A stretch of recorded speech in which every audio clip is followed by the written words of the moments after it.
To the regular commission meeting for Thursday, February 9th, 2023. I'd like to call this meeting to order, and if you'll rise for the invocation, please. Do a roll call. Oh, sorry, got to do a roll call, getting ahead of myself.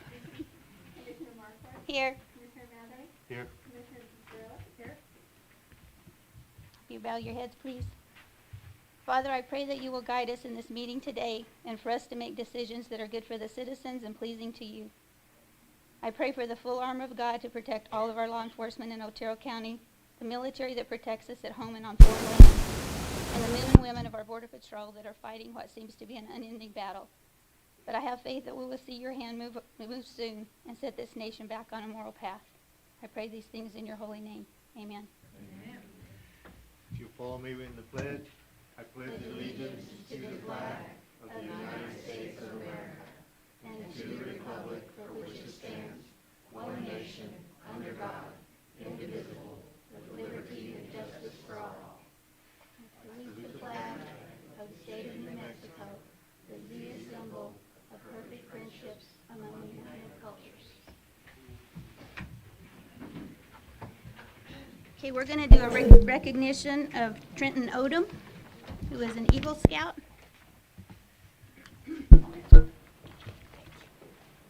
Good morning. How are you? Good. I'm going to brag about you for a minute. In May 2017, Trenton graduated to Boy Scouts and joined Troop 147 after completing Cub Scouts. Trenton has earned 31 merit badges in his quest for Eagle Scout, such as first aid, cooking, movie making, nuclear science, rifle shooting, shotgun shooting, robotics, snow sports, automotive mechanics, climbing, life-saving, small boat sailing, and kayaking. Wow. Trenton has also served as an assistant patrol leader, assistant senior patrol leader, and senior patrol leader within the troop. Trenton's Eagle Scout service project consisted of planning, organizing, and raising over $2,000 for local civic clubs and donations, and supervising the construction of a playground at the Thule Motocross, the local dirt bike racetrack north of Tularosa. The playground consists of a playset with swings, a slide, and monkey bars. Trenton also added a tire swing and picnic table. Trenton is the fourth Eagle Scout in his family. Trenton's dad earned his Eagle Scout in 1981. Trenton's older brother, Trevor, earned his Eagle Scout in 2007 with Troop 147, and Trenton's other older brother, Tyler, earned his Eagle Scout in 2010 with Troop 147. Trenton also races dirt bikes and currently is racing a 250cc Honda. Trenton has raced throughout New Mexico and West Texas. Trenton came in overall third place in the 250 beginners class in his first year of racing in 2020 at Moriarty Motocross in Moriarty, New Mexico. Trenton's goal in life is to become a professional motocross racer and a diesel mechanic. So very good. You're kind of an overachiever. And I think your family likes the letter T. I've noticed a trend with that. So congratulations very much. We're proud of you. We need more of you. Thank you for all your help too, and everything too. Congratulations. Good job. Give you a little hug. Good Want a job. picture, Congratulations. Dad? I'm not going to shake your hand, give you a I hug. don't know if you want a picture with all of us. Yeah. It might be on a post office someday. Us, not you. Let's put you in the middle. Great. Congratulations. Thank you. Thank you. Good job. Thank you. You did. Thank you. Thank you. Excuse me.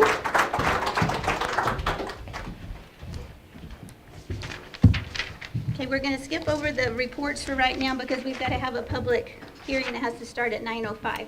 Are we on time? Woohoo! Okay, we're going to discuss and hear public comment and consider the approval on whether the Alcohol and Gaming Division should approve or disapprove the proposed issuance of liquor license application number 126566, Tularosa Distillery LLC, located at 55 South Bookout Road in Tularosa, New Mexico.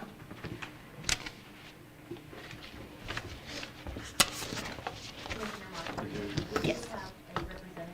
Okay. Perfect. Good morning. Good morning. Give us your spiel. All right, well, my name, I wasn't sure what to be prepared for, but I've got spiels I feel like you like that can't every believe. day. My name is Peter Kaufman, and I came up with an idea of building a distillery probably 7 years ago, and I've been working on this business plan for about that long, and found a nice piece of land in a great state. My wife and I have been vacationing in New Mexico for decades, and we decided this is where we want to build a business and have my second career, and feel right at home up there in Tularosa, or near Tularosa, just outside the city limits. And the product I'm going to make is called Sotal, and it's made from the Sotal plant that grows wild in the area here, and that's part of the reason I chose this region. What is that? It's like a cactus or something? It's not a cactus. It looks like a yucca plant, only it's much larger and grows a very tall flower out of the top of it. I know you've seen them. We They're call all those over the century place. plants around here, I think. Yeah, Yeah. and that's agave, and I Okay. will be making agave spirits as well. Okay, awesome. And when I looked on Google Maps, you don't have a building there yet. Oh, correct? yes. Oh, you do Yes. have a building? Mhm, yeah, there's 2. Okay, I didn't see it on the map. I didn't think there was anything sitting there yet. Ah, I see. I looked on Yes, the map. it's been under construction since 2017 or 18, Okay. late 2017. So you're planning on having, I'm, in my mind, I'm seeing kind of like a 575 type brewery, like we have here in Alamogordo. Is that kind of what your business is, or? It's similar. I've got one building for the alcohol production and another building for a tasting room hospitality area. So there won't be really any food or anything? It'll be more just, No food. Okay. If I do have food, it'll just be finger food and snacks, that kind of thing. okay. Mhm. Any questions? You have one person that turned in a complaint about the road not being wide enough for trucking. I'm assuming, are you going to be trucking a lot of your stuff out, or are you going to be trying to serve There it? will not be heavy truck traffic, no. Mhm. So everything will be out of like a pickup or just a normal vehicle? Yeah, vans and maybe box trucks, that kind of thing. Well, this is on Lookout Road, which carries truck traffic anyway, but And it's not even that far, so you go across from the truck stop, just around the corner, what, about a quarter mile on the right? Yes, that's Yes, correct, yeah. mhm. I have no issue with it. I don't either. Okay. Thank you for choosing Tularosa. Oh, know. great, Yeah, we're yeah. glad to get new businesses in the Yes. area.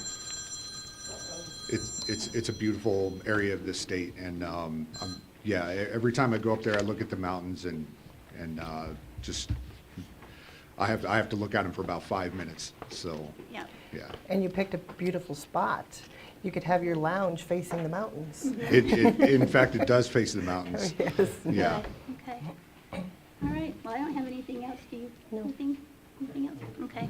All right. Thank you very much. Thank you. All right. I make a motion to consider the approval on whether the Alcohol and Gaming Commission should approve or disapprove the proposed issuance of liquor license application number 126566 Tularosa Distillery LLC located at 55 South Lookout Road, Tularosa, New Mexico. I'll second. All in favor? Aye. Aye. Aye. All right. You got a new distillery. Now we'll go into our reports. Sheriff, would you like to go first? You've been a busy man.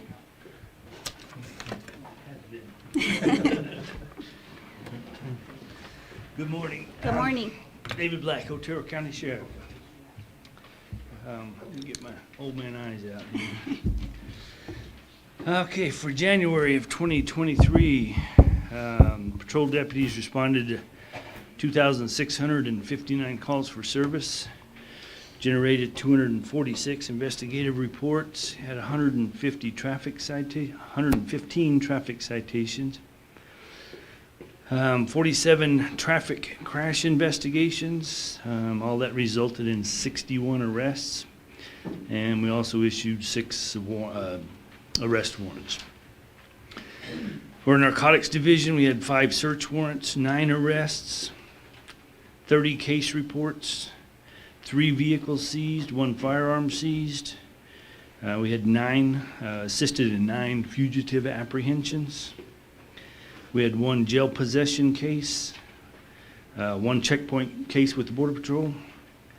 We had 30 grams of meth that was seized, 3.5 grams of cocaine, and we had 36,271 fentanyl pills seized. Good Lord.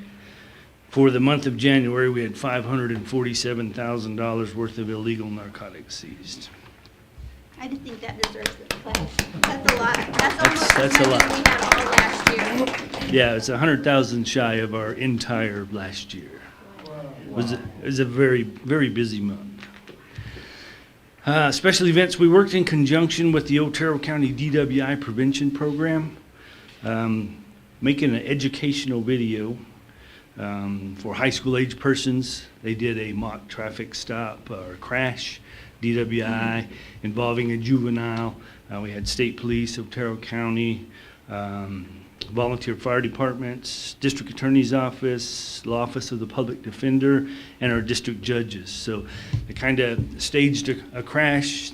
Juvenile was, drunk driving, and then they went through the entire process, from the arrest to the first appearance, a trial and everything. So it's really a pretty cool video. I'll be glad to see the finished product when it comes out. And again, it was educational for our high school age kids.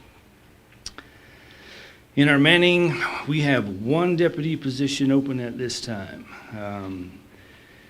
We're looking to fill this position. We're going to have a promotional process next month, 28th of next month. We'll be promoting a sergeant.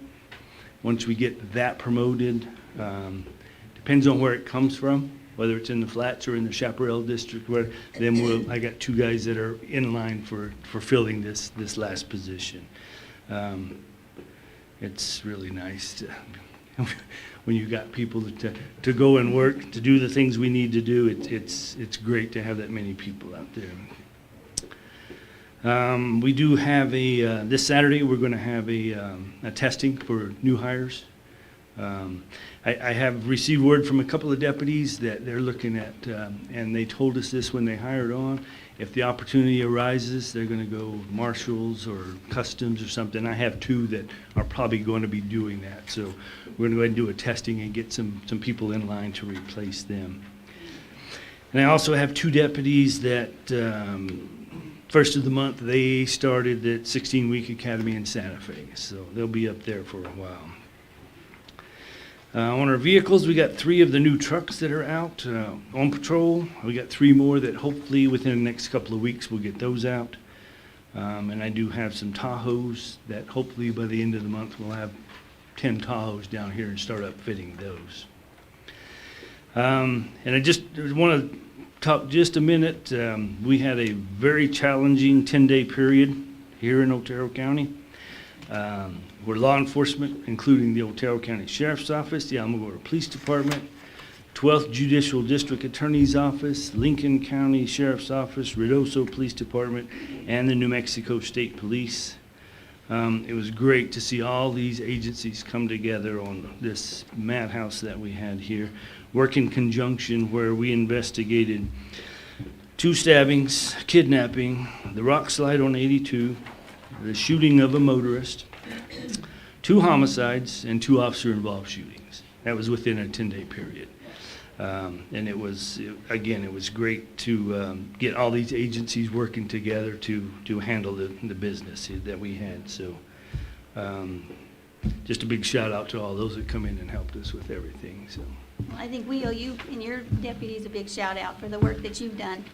And the other day I was at a meeting that you were speaking at, and I'd like for you to kind of tell the public a little bit about it, but you were saying that they're paying a lot of these minors to traffic these illegal aliens in, and they're making some big money. And what they're doing is they're advertising on social media, whether it be Facebook or whatever. They're advertising they'll pay somebody $5,000 to bring a vehicle, $5,000 per person they pick up. They'll pay them $5,000 a head to get these people in a car and get them to a location wherever they designate. And again, a lot of them has wristbands, depending on the color of the wristband as to where you go. If it's just say a red one, you're paid in full. You can go wherever you want to. But these juveniles will come in and pick them up and get them into inner U.S. Some of the wristbands, a certain color, they're maybe half paid. So they go to a certain location and they stay there until they work off the rest of that money. Some of them barely pay any, and basically they're held at a certain location until they work off that money. And that could be a year and a half, and there's no telling what they're doing with them. So, but what they've seen is these juveniles will pick people up and, bring them back into the city. We were in Sierra Vista not too long ago. We were on the border with Sheriff Daniels in Cochise County. They had a pursuit. Vehicle crashed out. 15-year-old juvenile driver. He had 4 people in there, and he was trying to get them to Tucson.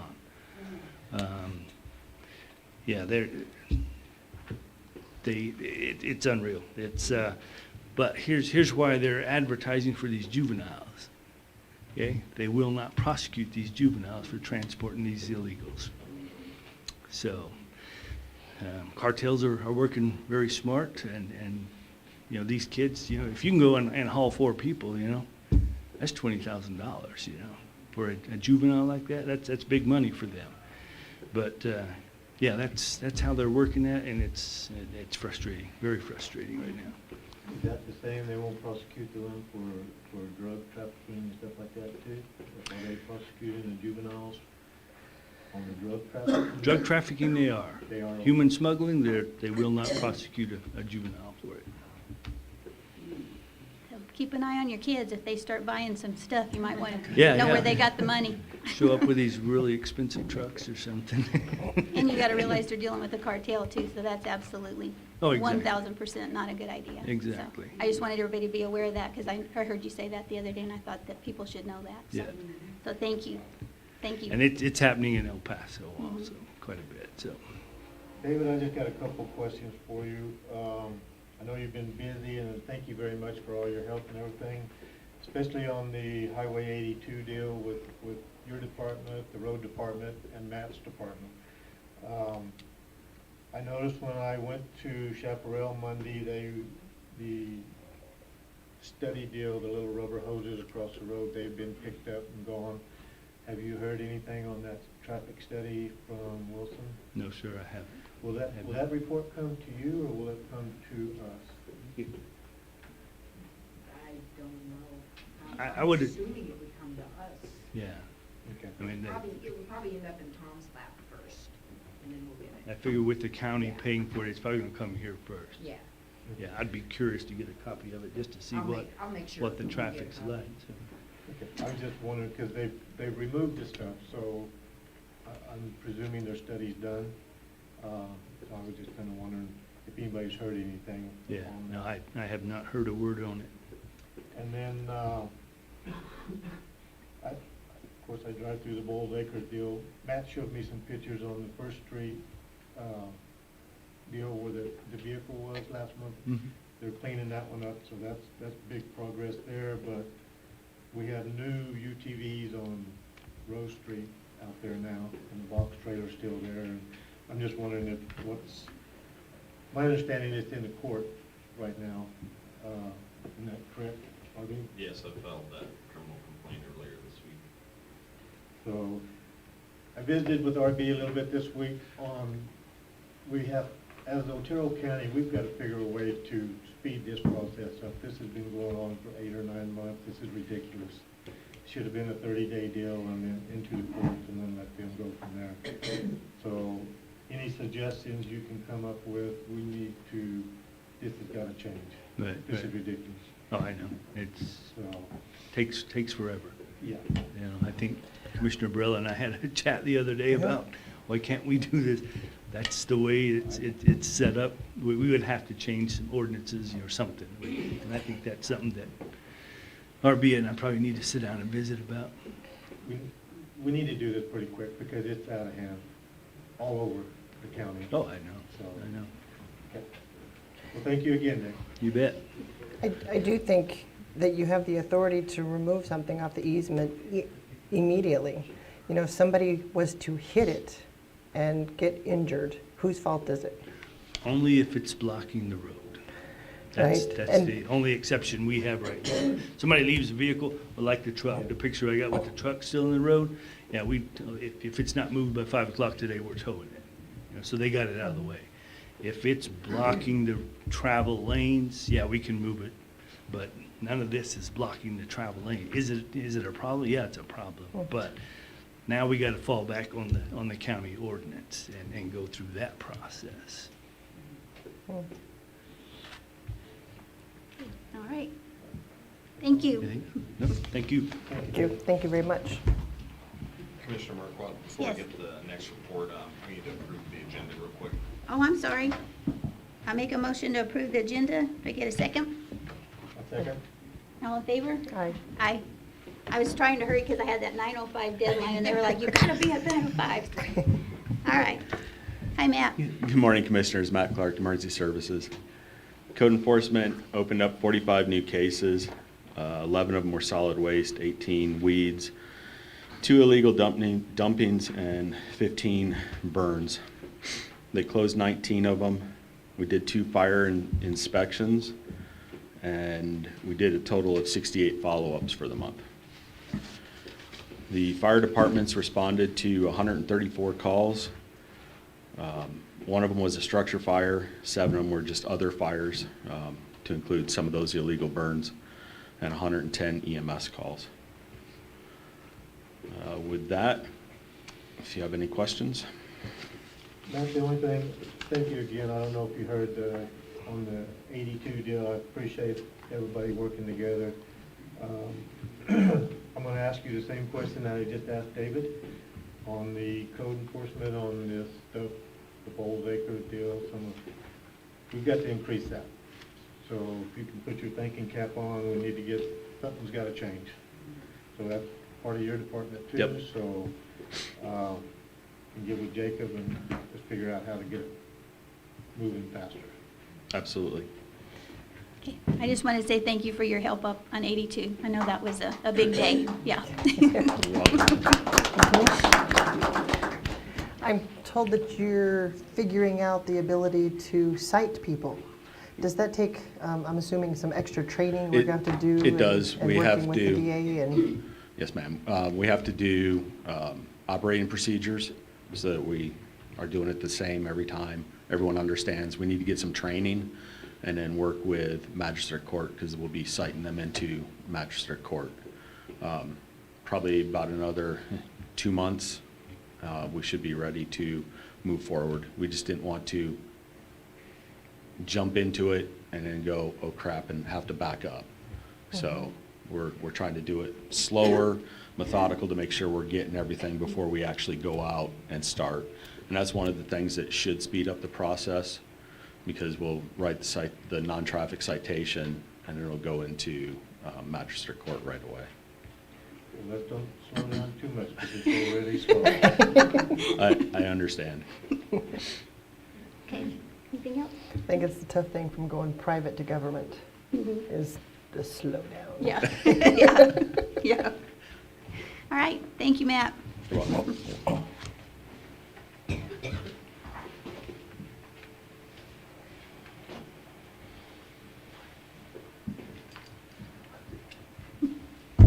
Good morning, Commissioners. Good morning. Tom Porter with Otero County Road Department. So for last month, we did a bunch of cleaning of cattle guards down on the mesa. We hauled some pit run over to Owen Prather and Fresno Canyon. Did a patching blitz down on Ora Vista. Cleaned off some intersections with brush and chaparral. We had 3 snow events that we responded to. We assisted NMDOT with their rock in the road, and we continued working on Apple Road on that project. We actually have the contractor in there right now placing the culverts. And I started your day off a couple of Saturdays ago. Kind of interesting. Yeah. I got a call early that Saturday morning from a man that I know that was at that rock slide.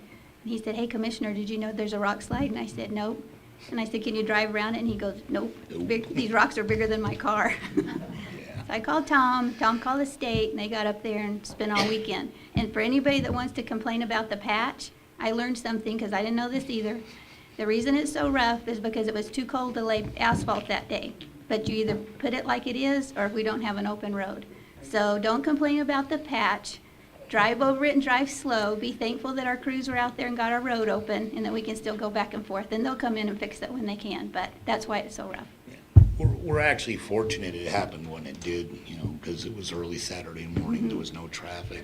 And here in about 3 weeks, we're gonna be closing Fresno Canyon down below Steep Hill, because we've got a rock bluff that's fixing to fall off in there that we've had on the books for the last year to try and do some work on it. So it was a good thing it happened when it did. Yeah, well, we appreciate you guys. I know you were out there all weekend and everything else, so we appreciate the work on that. That was a heavy lift. Those are some big rocks.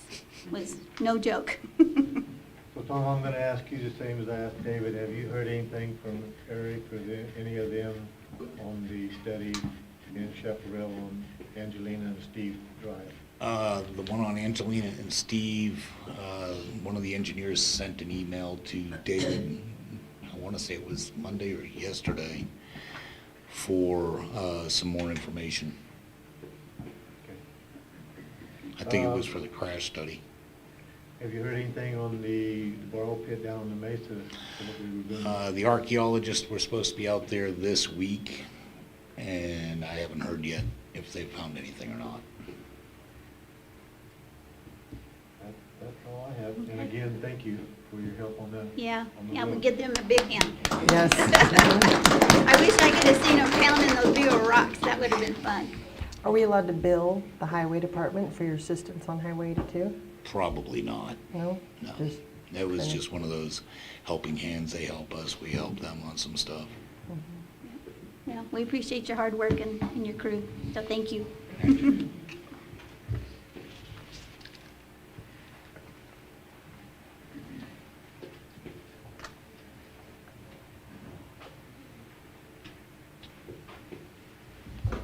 Good morning. Good morning, Commissioners. Trent Parker, Project Manager. We've had a pretty busy month. We finished up most of the punch item list for the detention center, and we're working on closeouts. There's a few pending items that we're still waiting to receive that was part of the final change order on some missing electrical components and stuff like that. But we hope to have that wrapped up and completed this month.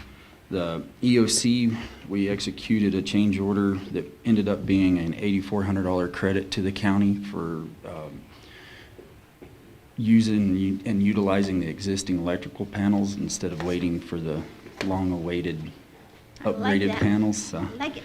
that worked out. They're over there trying to complete that, and I have the access control, security, and the audio and video contractor scheduled for the 28th to come in and install their equipment, and then we should be pretty much wrapped up with that project as well. The PSAP was off to a pretty good start. We did receive our insulation and framing packages, so they're over there working on all the insulation upgrades. Framing will start next week. And we also had the new septic system installed, inspected, and it's all complete now. So that was a good task to get complete. Concrete and plumbing roof will be complete next week for all the new bathroom and new plumbing line going out to the septic system. The road shop building, we're still waiting on CID's approval for the permit that had been submitted, and as soon as we receive that back, the foundation will begin. The actual metal building, prefabricated metal building, will be delivered the 27th of this month, so that one will go by pretty quickly. The courthouse roof and brick ceiling project that we did is all complete and closed out.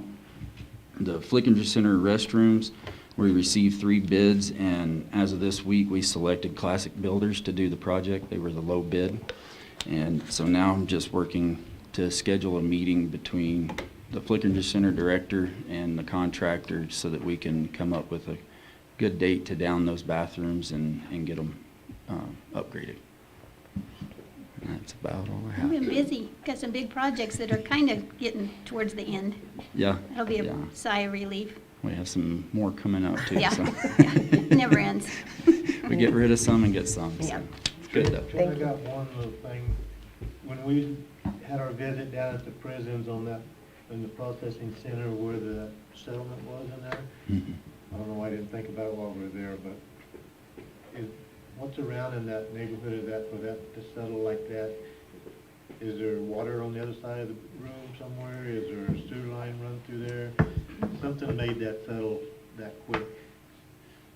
No, that one's kind of a hard one. Those tilt walls are a lot of weight, and I don't know what foundation process they did when they originally built that. That was built by the federal government and then turned over to the county.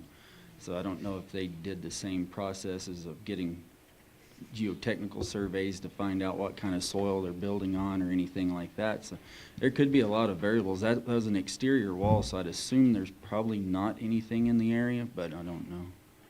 Well, it's just kind of funny because what I gathered, this happened pretty quick. Mm-hmm. And those buildings have been there for quite a while, for all of a sudden something to fall, as much as that did, Mm-hmm. something happened. And see, it's probably about a year ago, they were worried about some cracking in there, so we got a structural engineer to go through and look at it, and he said there was nothing out of the unusual, but that we looked at was not like that at that point, so that's happened in the last year. So Eric and I were discussing it, and we're looking at sending the engineer back down there to see if they can at least come up with a remedy to re-secure that where it's not a problem.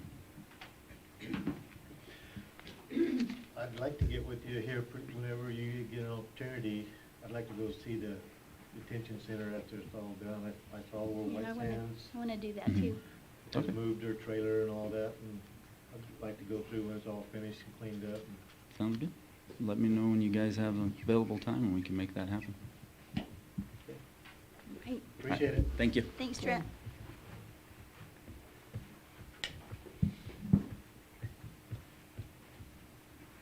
Good morning. Good morning, Commissioners. Interim Director at the Detention Center, Nina Sisler. So today, our population was, like overall population, not the ones that are outside the facility, is 179. We have 121 in-house, 105 males, 16 females. I do have 19 housed at Otero Prison. Hudspeth County, I have 7. Donna Ana County, I have 10. Lincoln County, I have 1. Out of county, I have 1. He's Curry County's, but he's ours too, and right now he's facing charges over there. I have 1 that's at the prison for 60-day diagnostic. Our average daily population for January was 193. Juveniles, I do have 3 males at Donna Ana County and 1 female. We had 6 males that were transported to the Central New Mexico Correctional Facility in Los Lunas in January. 3 females transported there as well, not to the men's facility. Just I didn't make that pause right there. And as far as I have currently 30 employees, 27 full-time detention officers, 1 part-time. So total vacancies, and that's all areas, I have 27 vacancies. I have, most of the vacancies in the detention is transport. I have 10 positions available. My line officers are filling. I had 6 hires in January, all on the referral program that we have, resolution. And I have 3 staff that used to work at the facility about 4 or 5 years ago coming back. So they are already have the experience, which is fantastic. 2 will start on February 20th, and I have another one. I don't have a tentative date of start, but another one will start this month as well. I did have one of the new ones resign. She did say that she never realized that the detention center was so fast-paced. And she just said, this is not for me. And so she was about a week and a half.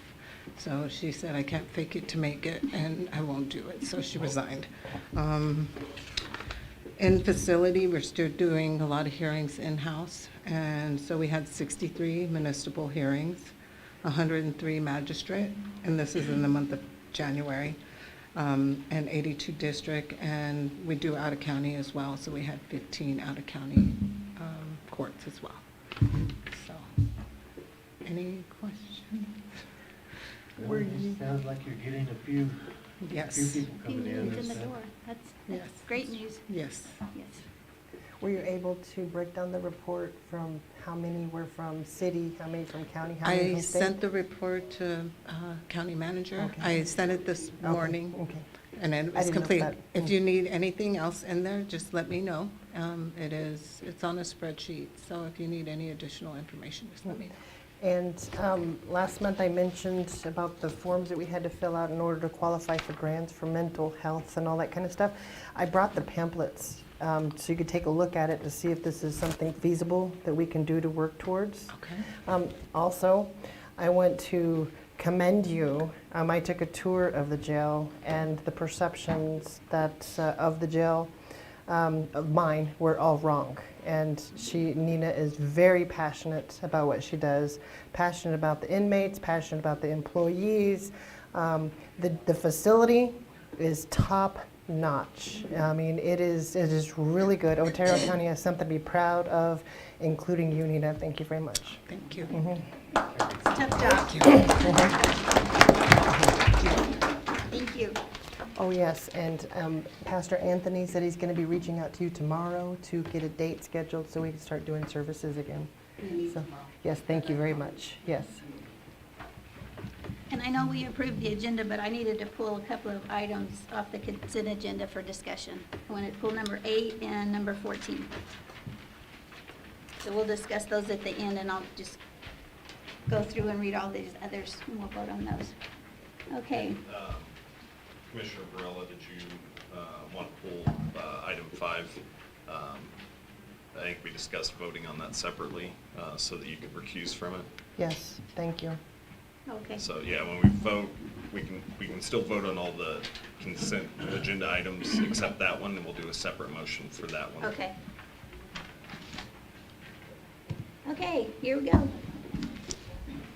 Number 2, request approval of accounts payable bill list BL number 25, 26, 27, 28, and 29. Item number 3, request approval of healthcare assistant claims and disposition claims for February 2023. Number 4, request approval of January 12, 2023 regular meeting minutes. Number 6, request approval of resolution number 2-09-23/111-35 budget adjustments. Number 7, request approval of resolution number 2-09-23/111-36, authorizing the county to submit an application to the Department of Finance and Administration, Local Government Division, to participate in the local DWI grant and distribution program. Number 9, request approval of resolution number 3-10-22/110-38, adopting the required CDBG policies and certifications as mandated.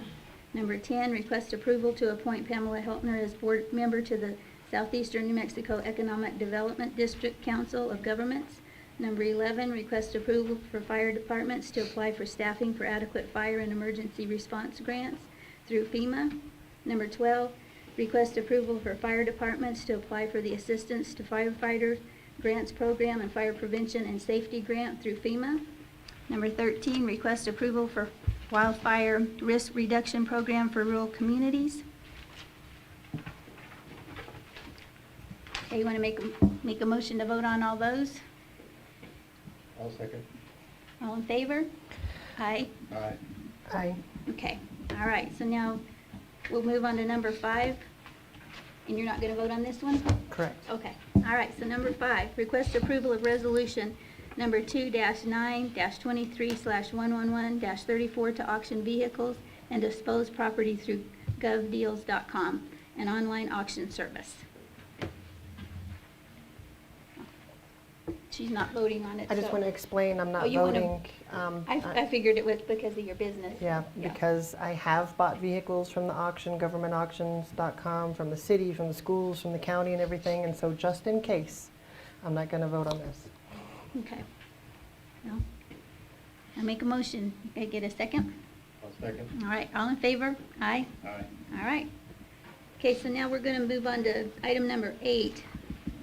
Request approval of resolution 02-0923/111-37, authorizing a 6-month extension of resolution number 7-14-22/111-08 for hazard pay, starting bonus and referral bonus for Otero County Detention Center employees due to unprecedented staffing shortages.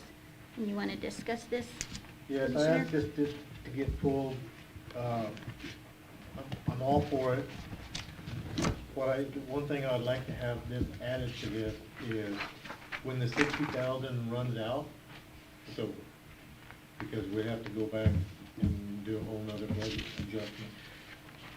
We ran it for 6 months, we only used 40,000, so probably not going to use the 60,000, but I have no problem, but if for some reason it runs over, this needs to be, that program needs to be, my opinion. I can add the sentence to that effect and before you sign it. And it depends on, I agree. Yeah. I was going to Yeah. say the same thing. Yeah. Yep. other than that, if we can just get that added to it, then I have no problem with it.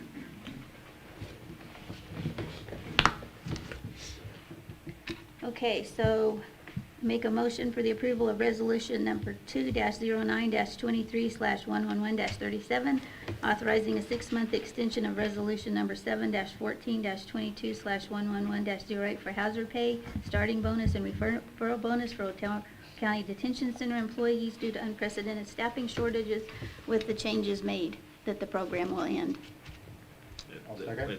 the end of the 60,000. at the end of the 60,000. All in favor? Or you, did you make I made a I motion. second, yeah. Okay, all in favor? Aye? Aye. Aye. Okay.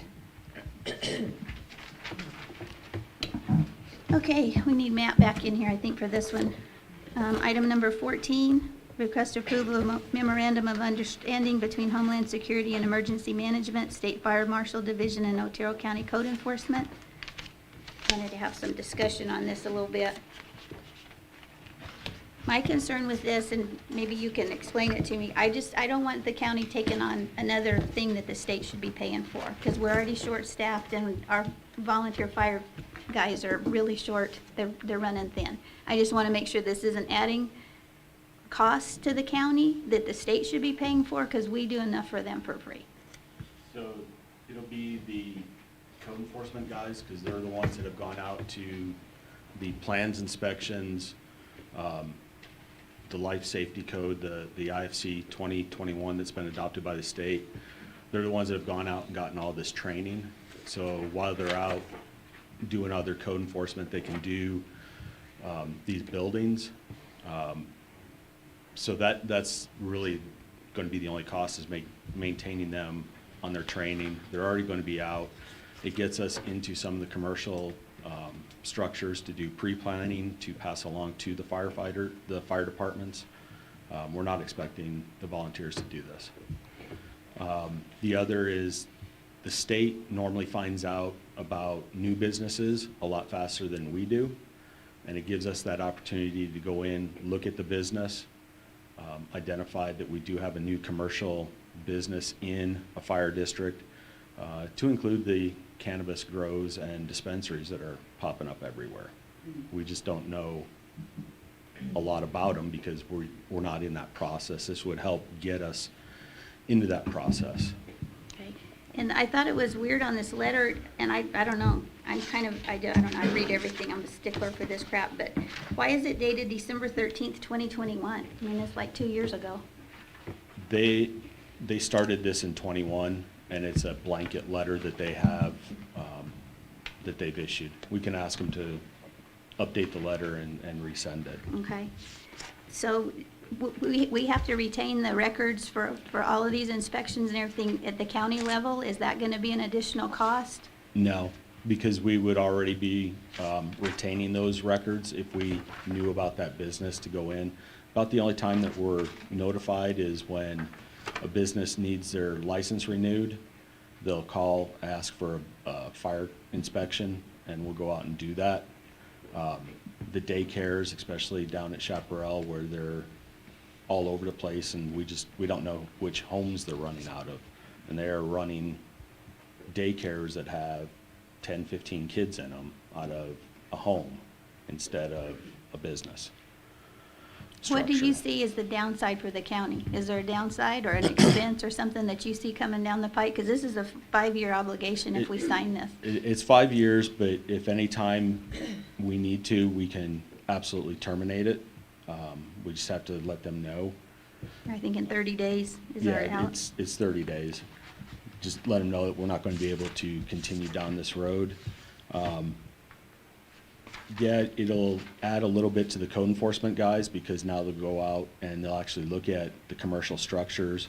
They'll work on pre-plans for the fire departments to help their ISOs.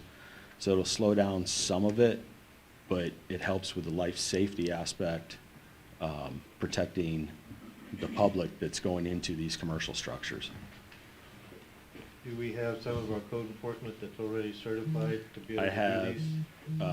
Freddie and Jacob are certified to do all of them. Cody is certified to do the initials. He needs to go to one more class. And then Judy down at Chaparral needs 2 classes, but has other priorities that she has to work on first. Does the state help reimburse us for any of this training? The training is done by the state at no cost. Okay. Okay, any It's questions? just- I'm kind of the same way. It's just hard to believe that we're not going to have any extra expense by accepting this. And even reading Walt's email, I don't know if you got a chance to read that. I did. You know, he points out some really good points of, you know, these situations, what's going to cost us, and that we need to research it more. Have you looked into that to make sure? Obviously, one more task is going to cost us just a little bit, but 5 years from now, how much is it going to cost us? Are we going to end up having to hire somebody for these inspections because of this agreement eventually? You know, that's what I'm wondering. If it gets to that point, we can absolutely look at terminating it, because our goal is to make it better, safer for the residents of Otero County into some of these commercial structures, and to assist the state. Yes, the state should be coming down to do this. We don't know when, like I said, when a new business pops up in some of these areas, unless we happen to see it as we're driving by. So we learn about it faster from the state. But right now, the state has 4 inspectors to do the entire state, and they're not even doing schools right now. So this would speed up the process in Otero County if, It would speed up the process. We're going to stay out of the plans review. We just saw that as a liability for the county that we didn't want to take on. So that one will still be up at the state. So if it's that easy to terminate, what is the actual value of doing it other than speeding up projects for us to vote on it? It gets us into, like I said, really, it gets us into a lot of these businesses. And if there is a violation, like bare electrical wires, because the owner doesn't care, it gives us that authority to say, hey, look, under this code, the IFC 21, you're in violation because you have bare wires that could hurt someone. It needs to be fixed. We go back, do a follow-up. Right now, we really don't have anything to go in and do that because we don't have an ordinance on it. So when you say get you into these buildings, are we talking just in, not in like Alamogordo, Cloudcroft? Correct. Out of the city limits? Unincorporated Otero County. The village of Cloudcroft, Tularosa, and the city have their own, or if they don't, it's their responsibility if they want to do any type of code enforcement on those buildings. So it's just strictly out of the city limits or village limits? Absolutely. What businesses require that now? I know they used to require it like 5 years ago and then it stopped. So what businesses require? A lot of it are your daycares. And then the big one is cannabis, knowing where it's all at.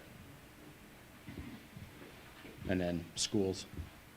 We do have the La Luz school that we would go out and inspect, and high rolls. So you have an exemption marked here, charter schools, universities, and colleges. We cannot do universities because that's state-owned. There are no charter schools in unincorporated, so the only ones that we would do would be the La Luz and High Rolls. Who does the one school, the elementary in Chaparral? And that one, I'm sorry, I forgot about, forgot about Chaparral. But right now, no one's doing them. The state's so far behind, they're just not getting inspected. So Yep. that's that's not good. They're supposed to be in every year, and they're probably 4 or 5 years behind. So is that postponing the state business licenses, is what you're saying, without these inspections? No, the state is that far behind getting to, like the schools. They're supposed to be there every year doing these inspections, and they don't have the manpower to do it. They have 5 for the entire state? Yes. Wow. They're running into the same problems we are when it comes to employees. So So- what process is it speeding up? I'm assuming this is for like new construction businesses or annual renewal of businesses? Yes, because we'd know about it, and we'd be able to go out there and do that inspection because we have the training and know what we're looking for to do these. How many businesses are waiting right now? I do not know. I can find out. In the county or in In the county? the rural part of it? Yes.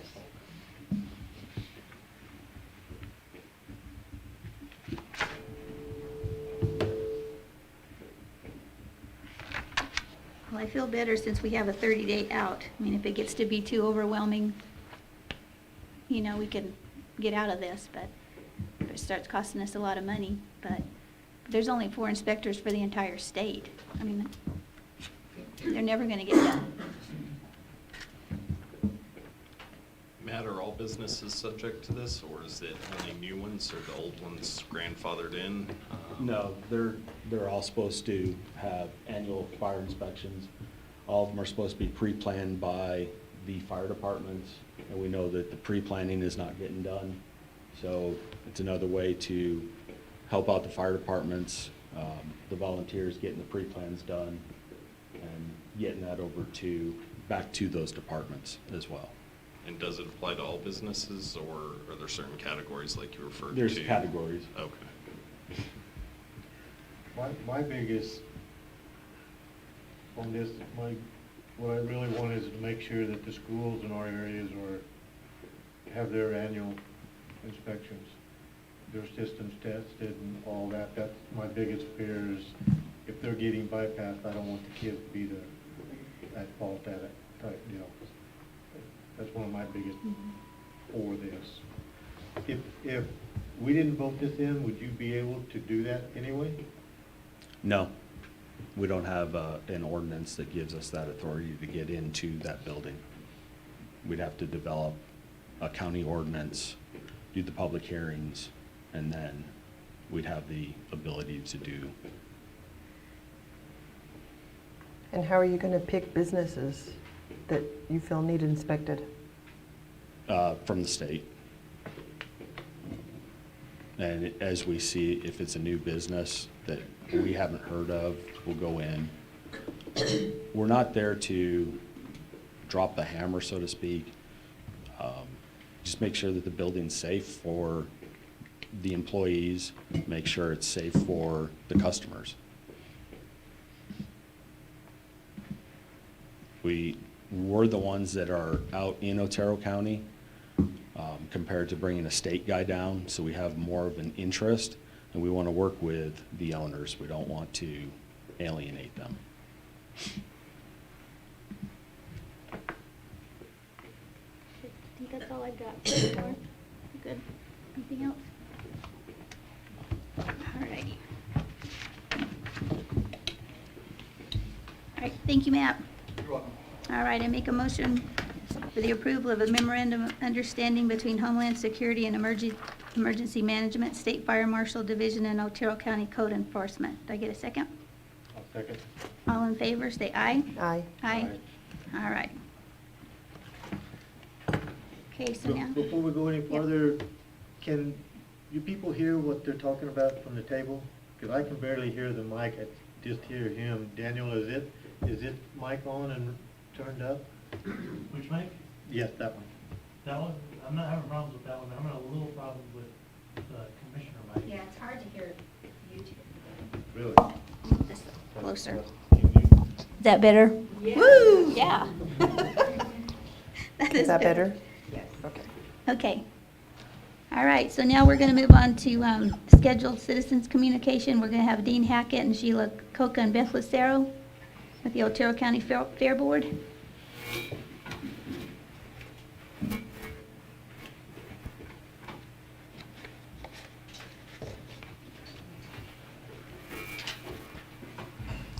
Good morning. Good morning. So, as you said, I'm Dean Hackett from the Fair Board. We have Sheila Coca and Beth Lucero here with us, and we just kind of came to talk to you guys a little bit about the fairgrounds and the Fair Association and what's been happening over the last year, and I think we have a PowerPoint coming up. Sheila's my better speaker, so I'm gonna let her talk.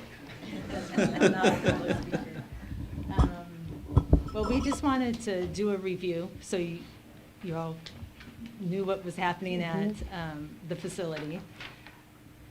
So we put it together, a little PowerPoint. But over the past year, we have hosted 265 meetings and for nonprofit groups. So the facility gives back to the community that way. We don't charge them to come in. And we also do the early voting there. They train with the Department of Transportation for the CDLs in the parking lot, as well as the School for the Visually Handicapped trains their bus drivers there in the parking lot. We're really busy. You know, COVID hit us and we were kind of struggling for a while how we were going to make it, and we've been busy. Our schedule is filling up, and so it's nice.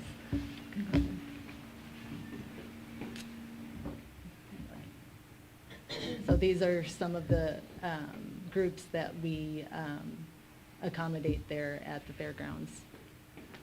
Master Gardeners, New Mexico Game and Fish, Otero County Cowbells, the Worship Center.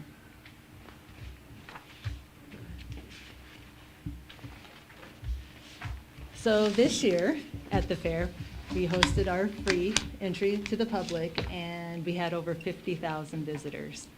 When I first came on the board about 13 years ago, we were averaging anywhere from 16,000 to maybe 20,000 was the most. And when we made the decision to go back to the original mission statement of the Fair Association, and that goes back to Walter Wade. If you read any of the historical stuff, news articles and stuff, that was the mission, is to provide a fair, county fair for all of Otero County for free.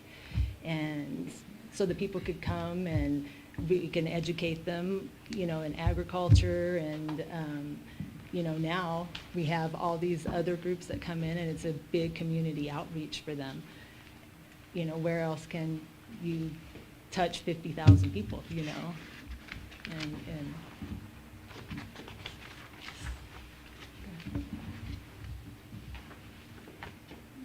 is that it? Did she ruin it? Go ahead. So, over the past few years, with the community service funding, we have completed the following projects: exhibit building, restroom remodel, south side restroom roof replacement, large area weed control, additional lighting near the carnival lot and in the rodeo arena, and the purchase of portable restrooms that are now used by Otero County Emergency Services. We are fixing to start the bathrooms that are over by the barn, which needed to be done years ago because they have curtains instead of, the stalls just had curtains. And so I think they're starting that next week. These are just much needed restorations of the facility. We have another set of bathrooms that we're looking at now, that all the plumbing, I think you know a little bit more about the plumbing. Yeah, we did. We had a plumber come out and give us an estimate in case, it did come up under social services. We wanted to be prepared to present that. Some of the plumbing in there is still the old, I guess, asbestos style plumbing. It's pretty rough stuff. So I don't know what's gonna entail in taking that out. I think they're still putting the quote together. They are still putting the quote But together. it's gonna take, there's a chaseway that runs between the men's and women's restroom. It's about 1.5 feet wide, I guess, and they're gonna have to pull all that plumbing out of there. So I assume they're probably gonna have to pull some breakdown and to be able to get in there too. So, we're still waiting to see where that goes.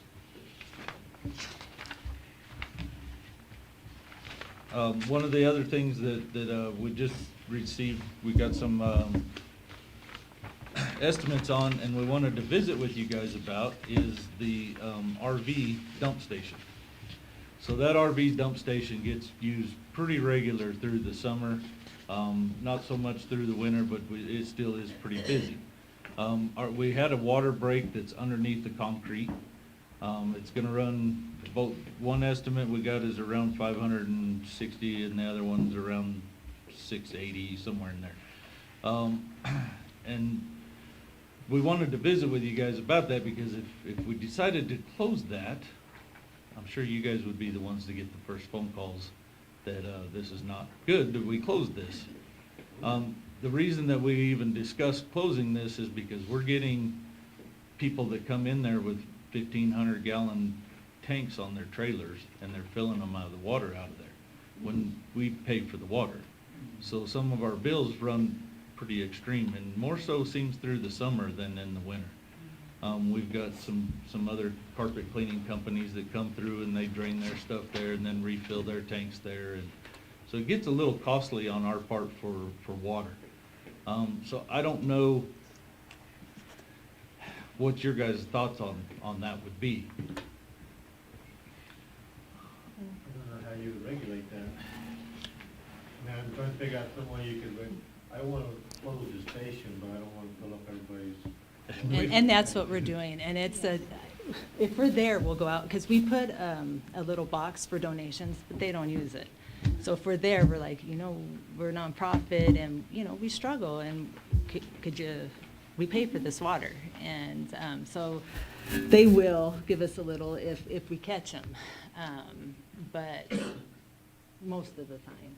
They've gotten smarter and realized what time we close, so they come after like- hours when we're not there.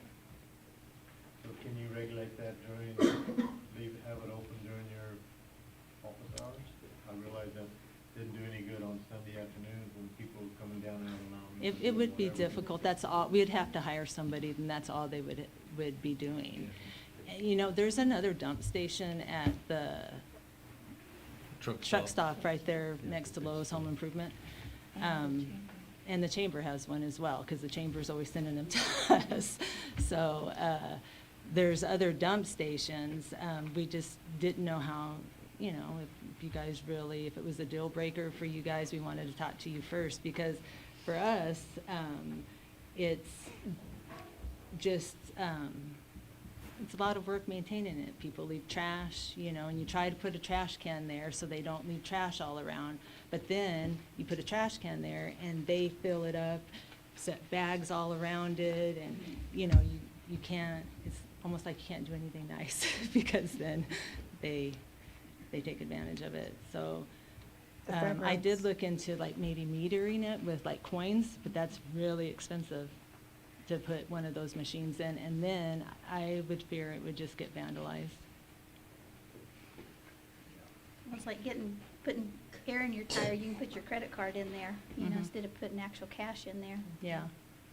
I don't know if that would be, because that much water over a year, that's a lot of money, But- you know. Those kind of systems though run like it cost us like 30 grand to put Wow. something like that in. And, you know, when we have to raise about $6,600 a month just to keep everything going at the fairgrounds. And we do it, you know, that's about $80,000 a year, but that's a tall order for any nonprofit to have to raise. And we do it because we're committed to keeping that facility for all these nonprofits to use. And they use it almost every day of the year. That facility is being used. And even the station is the most convenient in the county. You know, if you have a 40-foot fifth wheel, Mhm. trying to dump at the truck stop or even the chamber, you're blocking everything. Mhm. And at the fairgrounds, you're not. We gotta have an answer for something, I because, I mean, they know. can't just keep doing it for free and expecting you guys to pay for it. That's not right. Mhm. If you had a charge machine that you talked about that costs 30,000, couldn't you double the fee of whatever you have to pay for the water so that you're making money off of them, so that that could go back to paying for the cost of the machine? I don't know how much a gallon of water is, but if it's 30 cents, charge Right. $1 per gallon. Yeah. It's possible. We can revisit it a little more, but just, you know, one concern was the fact of it being, you know, torn down or broken. I mean, a prime example is the small Walmart over here. You go into the fuel island there and their air machine is laying over on the side, concrete and everything. So somebody has run into it or something, and, Mhm. yeah, I don't know. We wanted to get your feelings on this before we went through the process, because there's gonna have to be quite a bit of concrete broken out and to replace the water, and so we didn't want, like I said, you guys would be the first ones to get phone calls on it, so we wanted your, I think it sounds like there's a need for it, but we gotta figure out a way to have people pay for it. That's, you know, it's not the county's job or your job to It's pay not. for their water or And a anything lot else, of it, you know, so. time, it's contractors that'll come through and do it. They know it's there, and so they'll fill it up. What if you put one of the old pumps where you only get a square of water at a time? They're not gonna sit there and do that for. Yeah, for sure.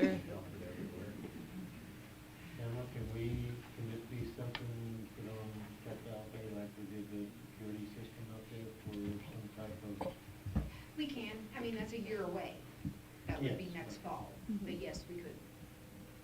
Dean, can you get some kind of proposal or something, equipment? Get some Something that we quotes. could do Yeah. this, absolutely. and maybe we can do it that way where it's Okay. not gonna cost, Yeah. you see what I'm saying, and then we can work it. Now, as far as the water line issue, that's not gonna help it right now, but as far as the usage, if we can, maybe you leave the water line broke and shut off until we come up with a plan. And that, I mean, that's kind of where it's been. I mean, it's still open for use now, they just can't fill their tanks off of it. But sometimes we have to go out and figure out a way to clean it up, because they will leave a mess, but Yeah. we'll get through. If you could get some kind of something for us where we could go through it, just like we did the security deal and stuff, Right. maybe it'll. Yeah, I think that's easy enough.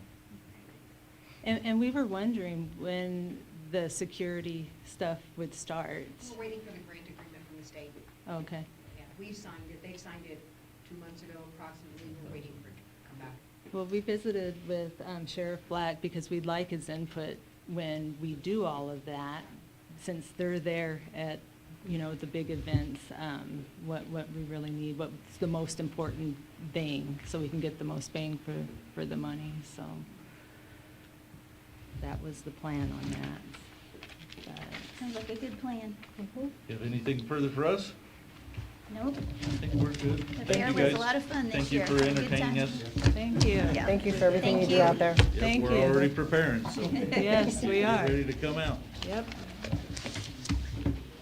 Thank you. Thank you.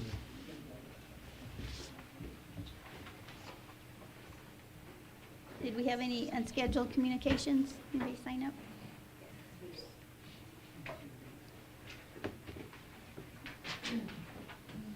Thank you. Okay, Barney Young. Good morning, Commissioners. Good morning. I'm Barney Young, live in Alamogordo.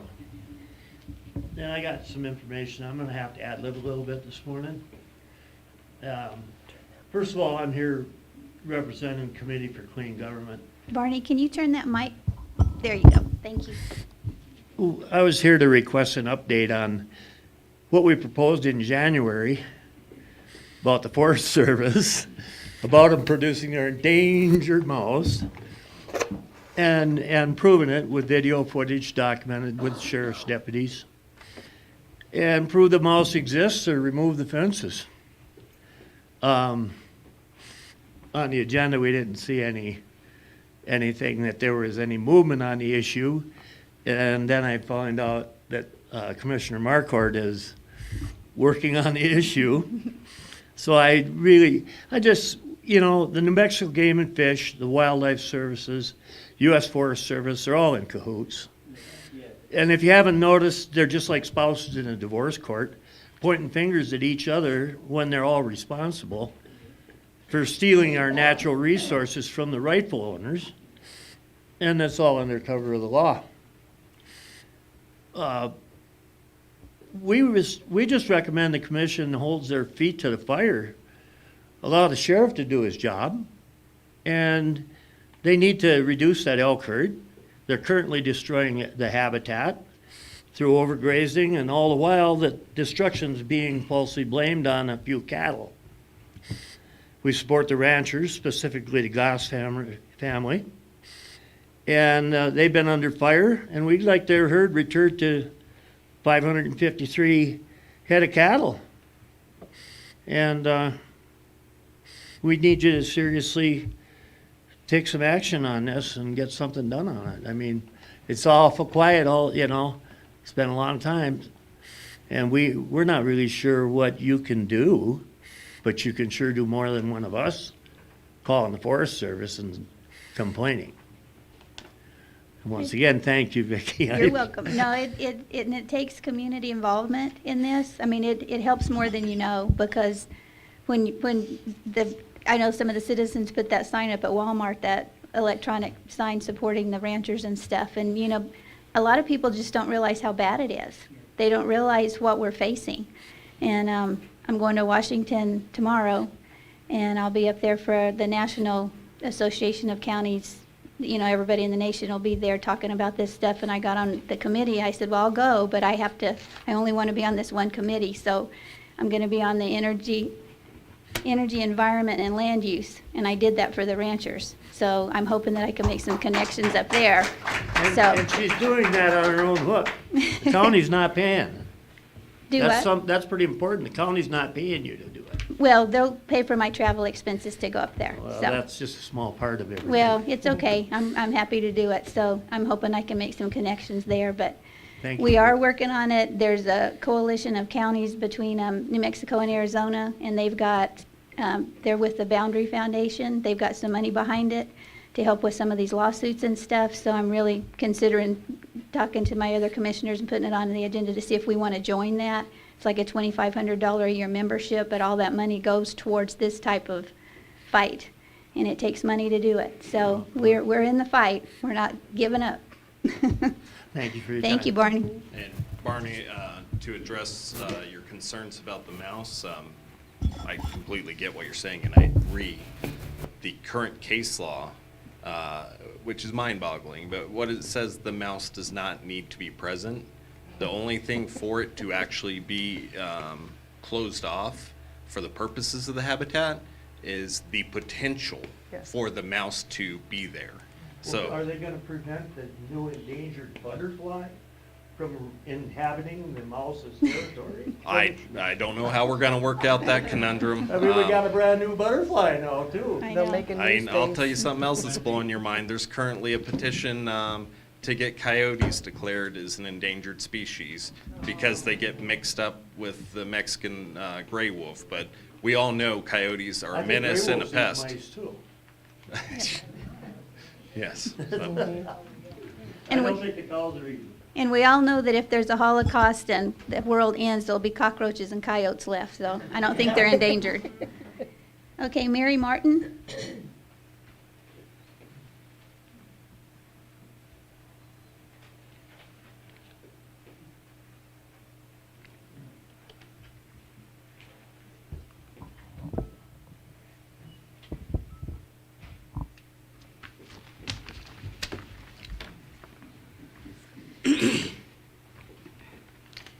Gaslighting is a term that refers to trying to convince someone we're wrong about something, even when they aren't. Gaslighting is the act or practice of grossly misleading someone, especially for one's own advantage, by lying, denying, and twisting reality to deceive and gain control. It is a classic characteristic of gaslighters. We mentioned that the New Mexico Game and Fish, the U.S. Fish and Wildlife Service, and the U.S. Forest Service point fingers at each other and refuse to take responsibility for their criminal actions. Here are some examples from Kelly Goss. At the December meeting, Commissioner Marquardt asked Mosley, who determines the size of the exclosures, the fencing which is erected to keep livestock out and supposedly allow for the protection of habitat. Mosley said, and we quote, "That's a district ranger's decision," end quote. Mosley then indicated that the decision is delegated to Bob Foxworth. However, Foxworth wasn't even in his current position until May 22nd. The size of the exclosures had to be decided well before then. On the ranch tour on May 22nd, Kelly told Mosley that the Goss family was told by the Forest Service employee that the Center for Biological Diversity said the Forest Service wasn't taking enough water at Molden Springs. As a consequence, the Forest Service enlarged the exclosure. Mosley replied that the decision to increase the size of the exclosure had nothing to do with the Center for Biological Diversity. Mosley said he made that decision. So just who is the ultimate decision maker on exclosures? The Forest Service supervisor, the Forest Service district ranger, or the Center for Biological Diversity? See how the Forest Service works hand in hand with the environmental groups to destroy the agricultural community across the entire United States? Keep watching for Jesus. He's coming to get us. Don't lose faith. Our redemption is near. Shalom. Thank you.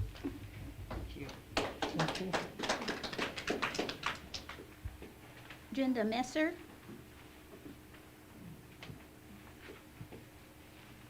Good morning. Good morning. This is a continuation of Mary Lou's reading.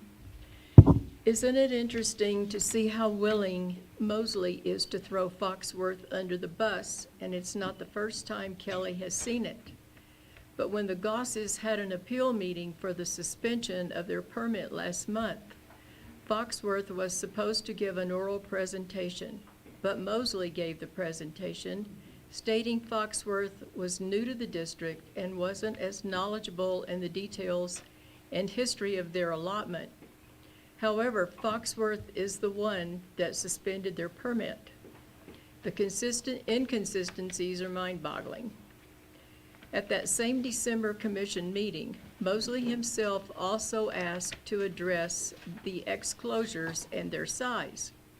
He stated that he did not designate the critical habitat, but the fact is the Forest Service did provide information to the U.S. Fish and Wildlife Service that resulted in the designation of critical habitat on the Gosses allotment.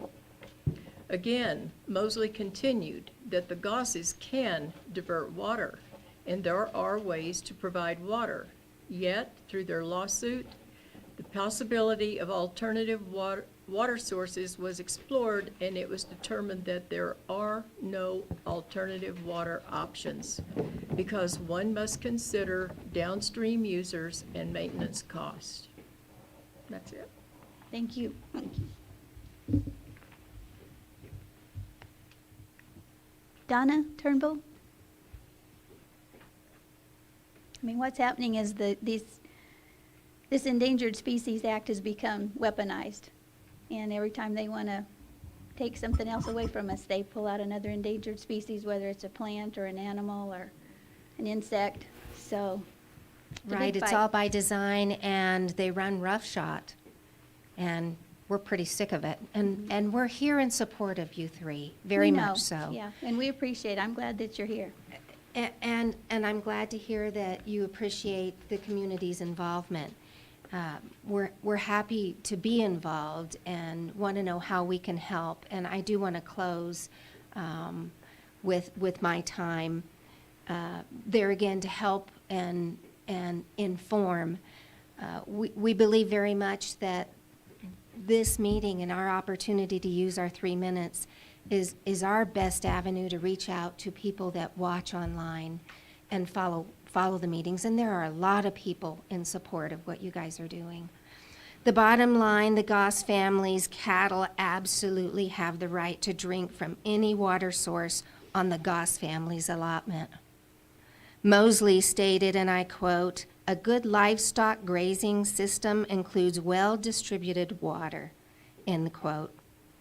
The actions of the Forest Service are preventing the distribution of the water. Mosley also stated, quote, "Managing cattle is managing their choices," end quote. He said the cattle are gravitating to the areas that the Forest Service are trying to manage the critical habitat. That's just ludicrous. The very areas where the water and the forage are for the cattle. This is an admission that the Forest Service is taking the Goss family's most valuable, reliable water source, thus significantly reducing the cattle's watering choices. And this constitutes, and I feel very strongly about this, animal cruelty. It's crazy. We remind you that in January, I listed the Forest Service's 7 original duties. And yet, remember that the 8th mandate to care for the watersheds was added later? Therefore, the Forest Service is responsible to maintain the watershed on the Goss family's allotment. And it's the Forest Service's responsibility to restore their stolen water. And I just appreciate Commissioner Matherly's point throughout the whole meeting this morning that something's got to change. Something's got to change, and we thank you for what you're doing. Thank you. Thank you for what you're doing. Arnold, Anaya?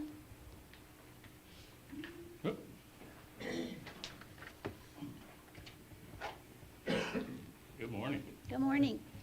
Nice shirt. Thank you. I'm the Committee for Cleaner Government. Has several issues to bring to your attention. Number one, we formally requested, since we, on the current legislature session is considering gun control measures in this state. We asked that our sheriff conduct an informative, instructive seminar in a large venue in town to address what he intends to do regarding upholding his constitutional oath to defend and protect the Second Amendment and our rights. Number two, we request transparency in the unusual times by asking, along with the regular scheduled reporting from the sheriff, jail, road engineers, and we asked the county treasurer and the county assessor and the county clerk to provide monthly reports to provide information regarding their respective offices, for example, income via fees, tax, grants, etc., expenditures. Number three, we are reminding the commission that we have vested interest that Mosley is doing regarding the rancher situation and his plans to produce the amounts by April 1st. In light of the SB 180 bill removing all assurance of fair and equitable elections going forth, we are faithful watching this progression of events. Thank you. Thank you. Gwenna Reese? I'm sure you want to hear from me again, right? Wouldn't be a meeting without you, Gwenna. That's right. My name is Gwenna Reese. I've been here quite a while. But I saw something that just came up on my phone that was so disturbing to me that I was ready to reach through it if I could have gotten a hold of it. Evidently, one of the persons that runs the school. Is his last name is Moore, and he was up talking about how racist Alamogordo is. He works in this little town called Alamogordo, and it's in this county called Otero County, and they're just so racist down there. They asked him how long he had been here. He said, I've been here 4 years. Well, I've been here 30-some years, and I'm going to tell you that I have not seen anything like this, and that was the most disturbing thing that I have had in a long time.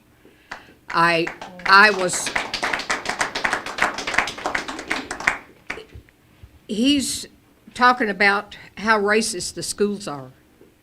I have a friend that years ago, she told me that her mother searched New Mexico and looked at all the places, and she chose Alamogordo because the schools were not segregated. And I have been here well over 30 years, and I have not seen any of this. But to have a superintendent of the schools, and he's got 4 people on the fence supporting him, I think this guy should be looked into. And as far as I'm concerned, his 4 years, he could go somewhere else.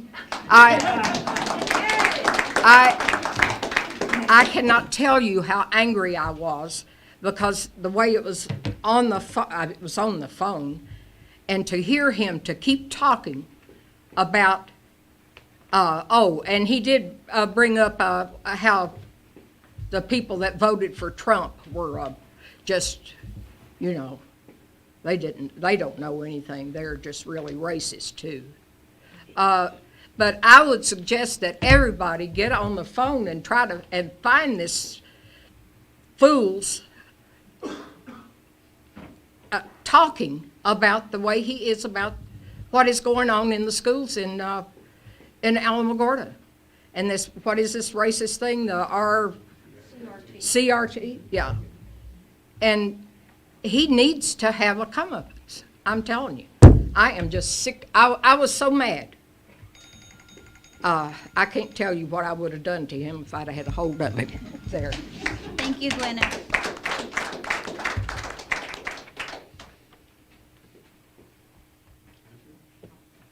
not sure what do you think? The last name is Marino, but I can't read the first name. Okay, there you go. What is it? Carolina. Carolina. Thank you. Good morning. Good morning, everybody. I am here because I have nowhere else to go. I have to explain what's been going on for 4 years. I'm afraid for my life. My husband is the same thing because our mayor is a gangster. She's been selling drugs, and we first came over here. We didn't know anything about New Mexico, let me tell you. We first came here supporting the Alameda Zoo. And from there, we saw the area is nice, and because there are no kosher markets here, we're Jewish, so we have to eat, a certain way. We decided we need a place where we can raise our own animals, right? Well, we bought a place in Tula Rosa, right? Unfortunately, we didn't know. In our block, there are 4 houses where they sell the crystal meth and the drugs and everything. So the one that we bought is like a U. We have 1 property here and 2, 1 here and the other one in the back, okay? All 4 of these properties are being run by the mayor. In terms of Speaking selling, of the mayor in Tula Rosa. her name is Margarita Trujillo. Okay. Okay. So I want to put it very clear. At first, we didn't know who we were reporting. We were reporting this lady, this other one, and they sell the drugs across the street in the school. And because our house is a little higher, we can see, even the deals and everything. So we started reporting what's going on. I mean, we didn't move here for this because they started stealing our work equipment. They been stealing our chickens, our turkey eggs. They have been poisoning our dogs. They stone our dogs. They have cracked the head open. They poison another one, another goat. So it's like an ongoing situation, but we didn't know we were reporting the mayor in between all these people that we're reporting. So it just turns out that the house at 301 First Street in Tularosa was not willed by the owners, okay? So what happened is you guys had some lady over here that worked as a notary public, and she was fired because she was doing some fraudulent stuff. So the deed for the house is fake, but it's legally registered here. I came here and I explained because the neighbors were seeing what was going on. They were coming to me, I mean, look at this paper, this house doesn't, we have tried for years, nothing has happened. So I tried, and at the county, the office that's behind the building here, what they said to me was, well, you need for him to show the people that say they own it, to show the paper, and then the police is going to accuse them because the paper is fake. Okay, I say, but you guys cannot keep on printing papers that are fake. You know, so there's no investigation into that. They didn't do anything. So that house over there, the Tularosa Police Department doesn't do anything because he is the son-in-law of the mayor, Margarita Trujillo, and he is the cousin of former Chief Chavez. She has gone through Sergeant Woods, then Chief Chavez, Chief Heisinger, Chief McGuinness, and they all crooks. They all have been kicked out. The only one that looked into the matter was Heisinger. And he said to me, I know this is not true. This hasn't happened because she put a no trespassing order on me, and I have to go over there with the police, and she has a big report because she used the state police for that, and they drafted it, and he said to me, I'm giving you the trespassing, but I'm gonna look into this. And he looked into the report. The police was never called for me. I was never there. So they do that, you know, to attack us. They have been doing, and then on top of that, besides that, when I come here to Alamogordo, I have a state trooper, Matthew Berrar, and other state troopers, and they following us and chasing me and my husband in the car and following us into businesses. And then you have somebody here. You have Mr. Black over there who's sitting over here, yeah, with liberty and justice for all. Justice for who? His people, not him personally. I'm sorry, it's not you personally, but his department has been doing the same thing, and now it's even worse because the other two properties that were here, every time we call the Tularosa Police Department, oh, we can do nothing there because the supplier for the drugs over there is the nephew of the mayor. So everybody's related to the mayor. On top of that, you have the Rebecca Bryant, which is the clerk, is doing the same thing to us. They come, they illegally shut off our water. They raise our water bill to $150. On top of that, then the mayor's brother, Eddie, tried to secure that property that has the two properties. It's the same 305 and 305B, okay? He couldn't secure it. My 3 minutes are gone? Yeah, you're okay. Can you stay till after the meeting? And I will stay. visit? I will stay because he's the one abusing me the most now. Okay, so. I will stay. We'll visit with you after the meeting. and we'll see Yeah, what sure, happens. I will stay. Thank you. Thank you. Kelly, Goss?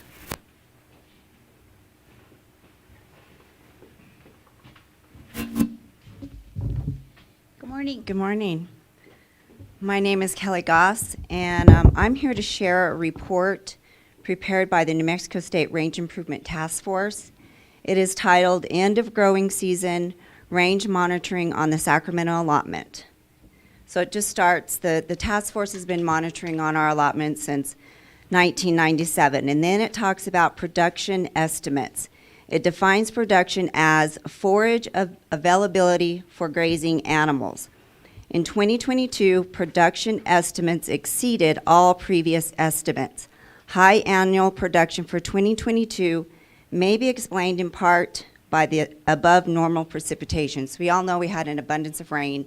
We asked the Forest Service to reconsider reducing our cattle numbers. They did not consider that. Then it goes on to talk about utilization, which is forage consumption or consumed or destroyed by grazing animals, and is one monitoring measurement to assess grazing outcomes.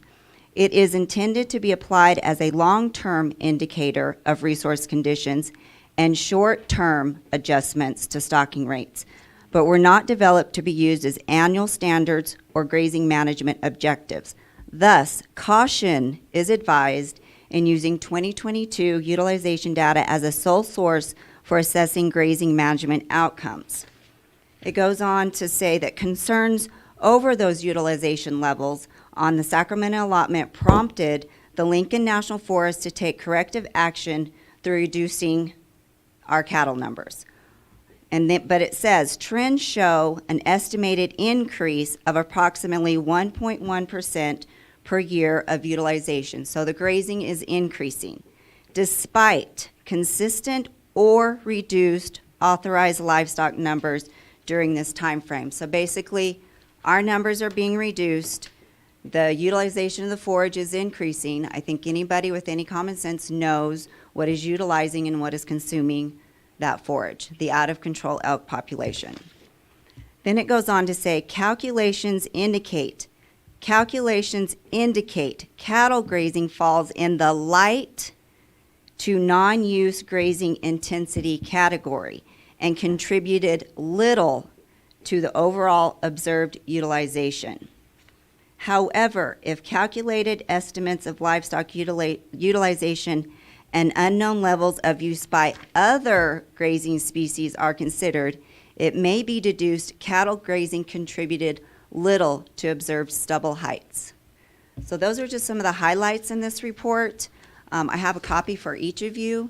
I'd like for you to go through it. Those people at the task force are extremely smart, so a lot of it went right over my head, but those are some of the high points. So they're admitting that it's not the cattle grazing that's causing this. They're admitting that it's the deer, the elk, and the feral horses that are up there that are Yeah, the overgrazing. Forest Service isn't admitting, but the research from the task force is showing that. Exactly. Yes. Okay. Thank you for your time. Thank you, Kelly. Kelly, you're aware that we sent a letter to the Game and Fish. So I'm gonna ask RB, have we had any response back from that letter? None so far.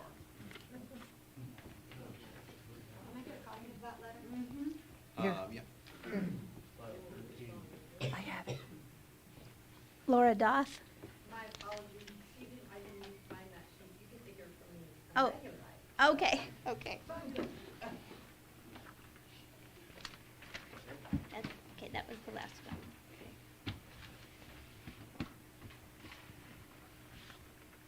All right, we're gonna move on to new business. Did you still want to leave this item 17 on here, Commissioner? Yes. Okay. All right. Under number 17, discuss and consider sending a letter to the New Mexico Department of Health regarding Otero County Health Department's provision of vital records and customer service.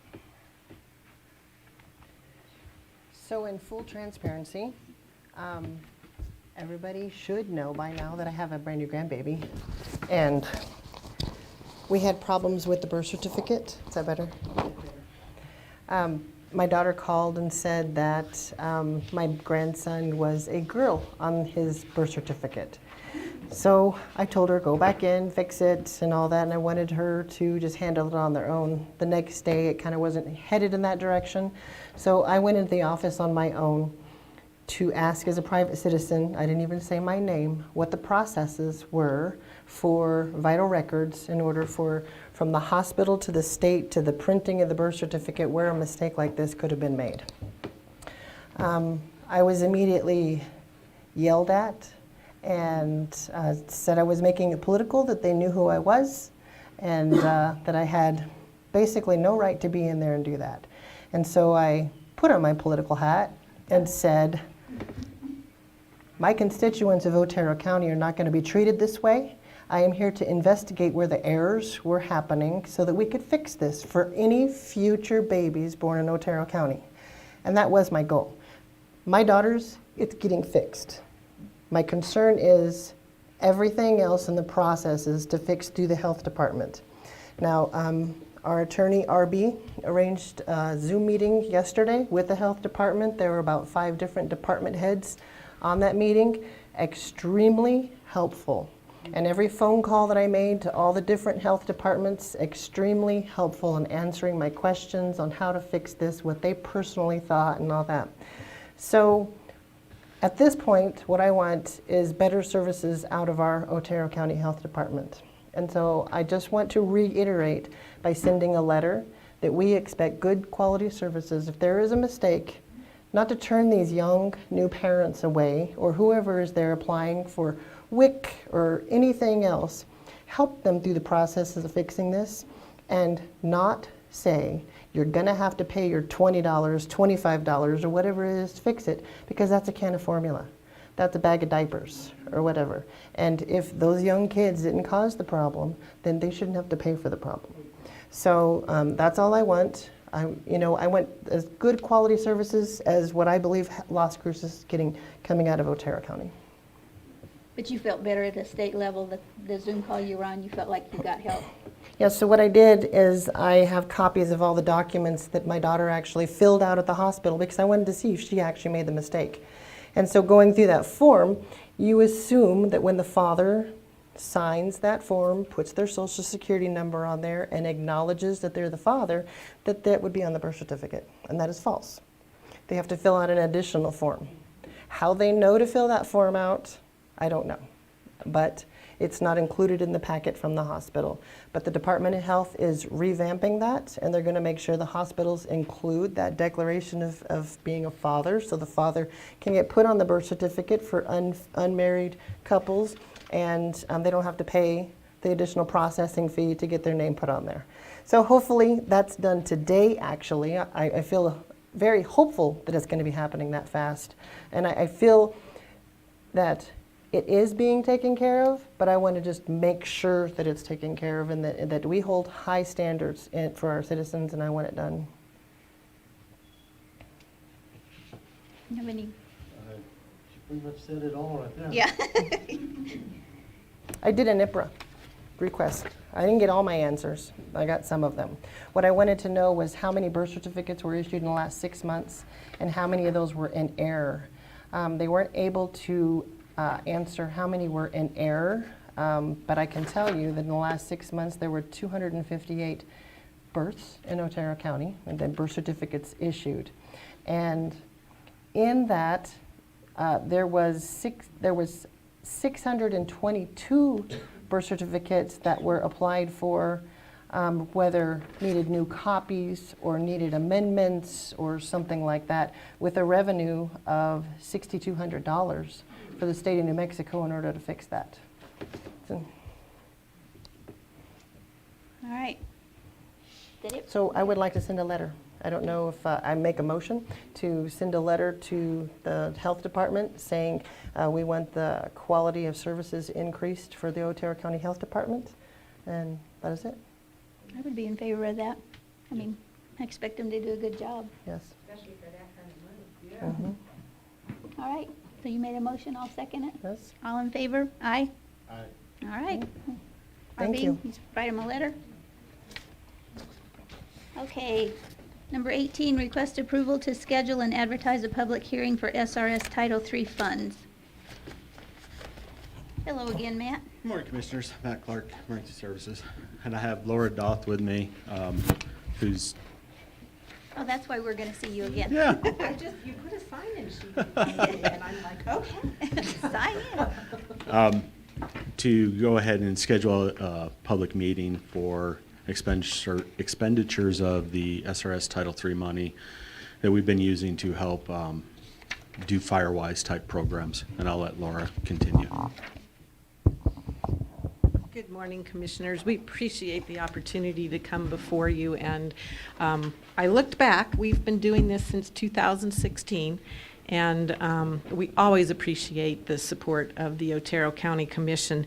In the past year, 2022, we basically put about $200,000 on the ground, which represented 144 acres and have interacted with over 155 landowners.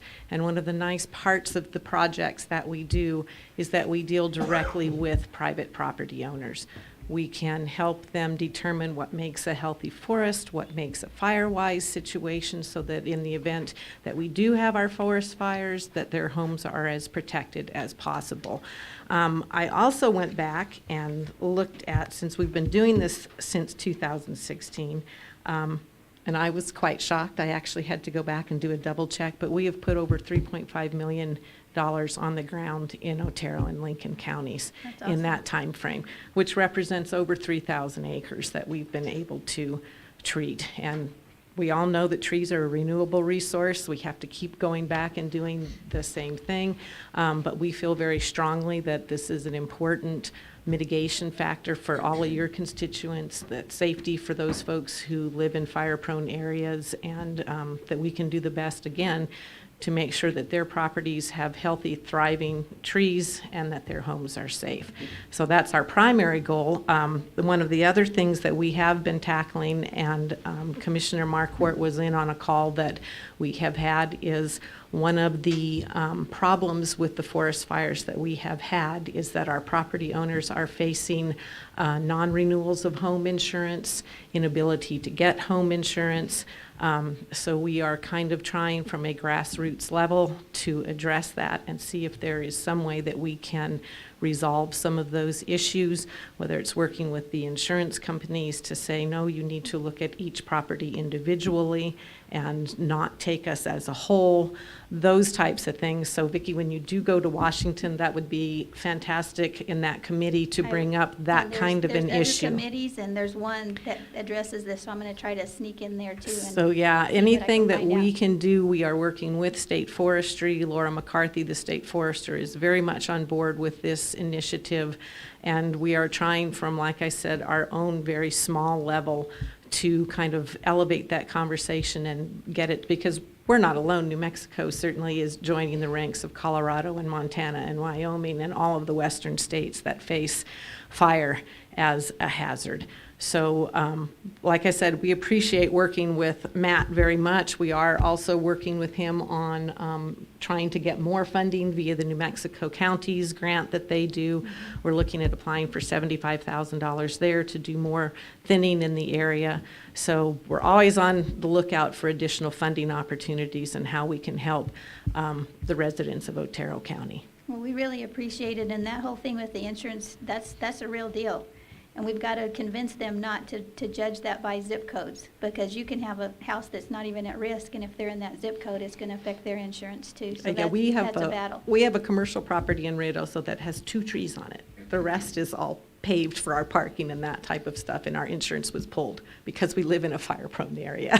Well, and the insurance companies are doing this, and then yet in our own, very own state legislature up in Santa Fe, they tabled Senator Griggs' bill to not do prescribed burns from March to the end of May, because that's our windy season, and they wouldn't even listen to them. So, I mean, that's where we're at. They're burning down our state, and yet when we try to prevent burning down our state, they don't want to listen to us. So I appreciate all your help in that, and if we can get, like, a lot of the dead trees and stuff away from people's homes, they don't realize how important that is. That's just kindling on the ground. And we do get a lot of folks who have second homes, and convincing them that thinning is a very viable and necessary treatment of their properties is difficult. And so we have a very robust education initiative also, just to teach people about living in the mountains. It's different than living on the desert floor. Well, that makes So- for a healthier forest to thin it out, and plus it helps our watershed, because we get some of those trees that are Absolutely. sucking But up all that water it's that we all need. together, it's all It integrated, is. so. So you we know. appreciate your work on that very much. Thank you so much. Yeah, we do. But this does all fall back to the Forest Service and their prescribed burns. Mhm. They burned up so much last year, 'cause these insurance companies they're going broke trying to replace everything, and that's why that's their It's a easy way massive out. problem when you look at Hermit's Peak, Calf Canyon. And folks don't even talk about the Black Fire over in Silver City area, but the amount of acreage that was destroyed this past year. I mean, I certainly understand what the insurance companies are facing, but that doesn't help the person who's got a half-acre lot in Tiburon. Right. And is unable to get insurance. And so we have to kind of parse it out and look at it from, and thankfully, we have some partners in the New Mexico insurance industry who are aware of it, because it's impacting them also. And so we met yesterday in trying to determine a path forward to start educating our real estate agents, our home builders, and those types of things, and starting from that lower level so that we can start educating those folks on how FireWise is very much a tremendous program and how it can be adapted into their own lives. Well, if you ever want to have a town meeting or anything in Cloudcroft or anywhere, be glad to help And I think facilitate that is very Get everybody much together and just what tell we're 'em, going to you know. do, and be able to do some of those public meetings. And we are working with State Forestry closely on putting together that type of a public meeting. That was one of the things we discussed yesterday, as well as because communications have changed dramatically, reaching out via social media and, you know, trying to get that information out as much as we can. Okay, all right, well, I'll sure help with that any way I Thank can. you. We appreciate that. Got to get our folks some help up there. All right, any more questions? Commissioner Markworth? Yes. We can schedule the public hearing for March 14th at 9:05, which is our next regular schedule. Okay, perfect, that's perfect. Okay, all right. All right, thank you. Okay, thank you so much. All right, we still need to vote on this, even though we scheduled it? Okay. Barbie, before we go any farther, item like this right here, can we implement another letter to the Forest Service? Still pertains to the Goss deal, is what the Forest Service and the prescribed burns, how the Forest Service is affecting everybody all the way around, from homeowners, not only to the ranchers, but to just a little bit more fuel to throw on the fire to them. I think it's something we'd have to put on, we can't wrap it into this agenda Right, items. But in the future, can we get something that kind of pertains, showing here's more evidence of failure of the Forest Service? We can get something wrote up to address them, another rock to throw out. It all kind of ties back into this whole 30 by 30 too, because they keep wanting more and more of our land, and yet they're not taking care of the land that they have. I mean, our forest is overgrown, it's ready to burn down, and they want more, so. All right, Commissioner Markworth, I'm sorry, I gave you the wrong date. It's March 9th. March 9th, okay, so it's at our next regular meeting? Yes, that is Okay, correct. okay. All right, anything else before we vote on it? Nope, okay, all right. I make a motion to approve the schedule and advertise a public hearing for the SRS Title III funds. Can I get a second? I'll second. All in favor? Aye. Aye. All right.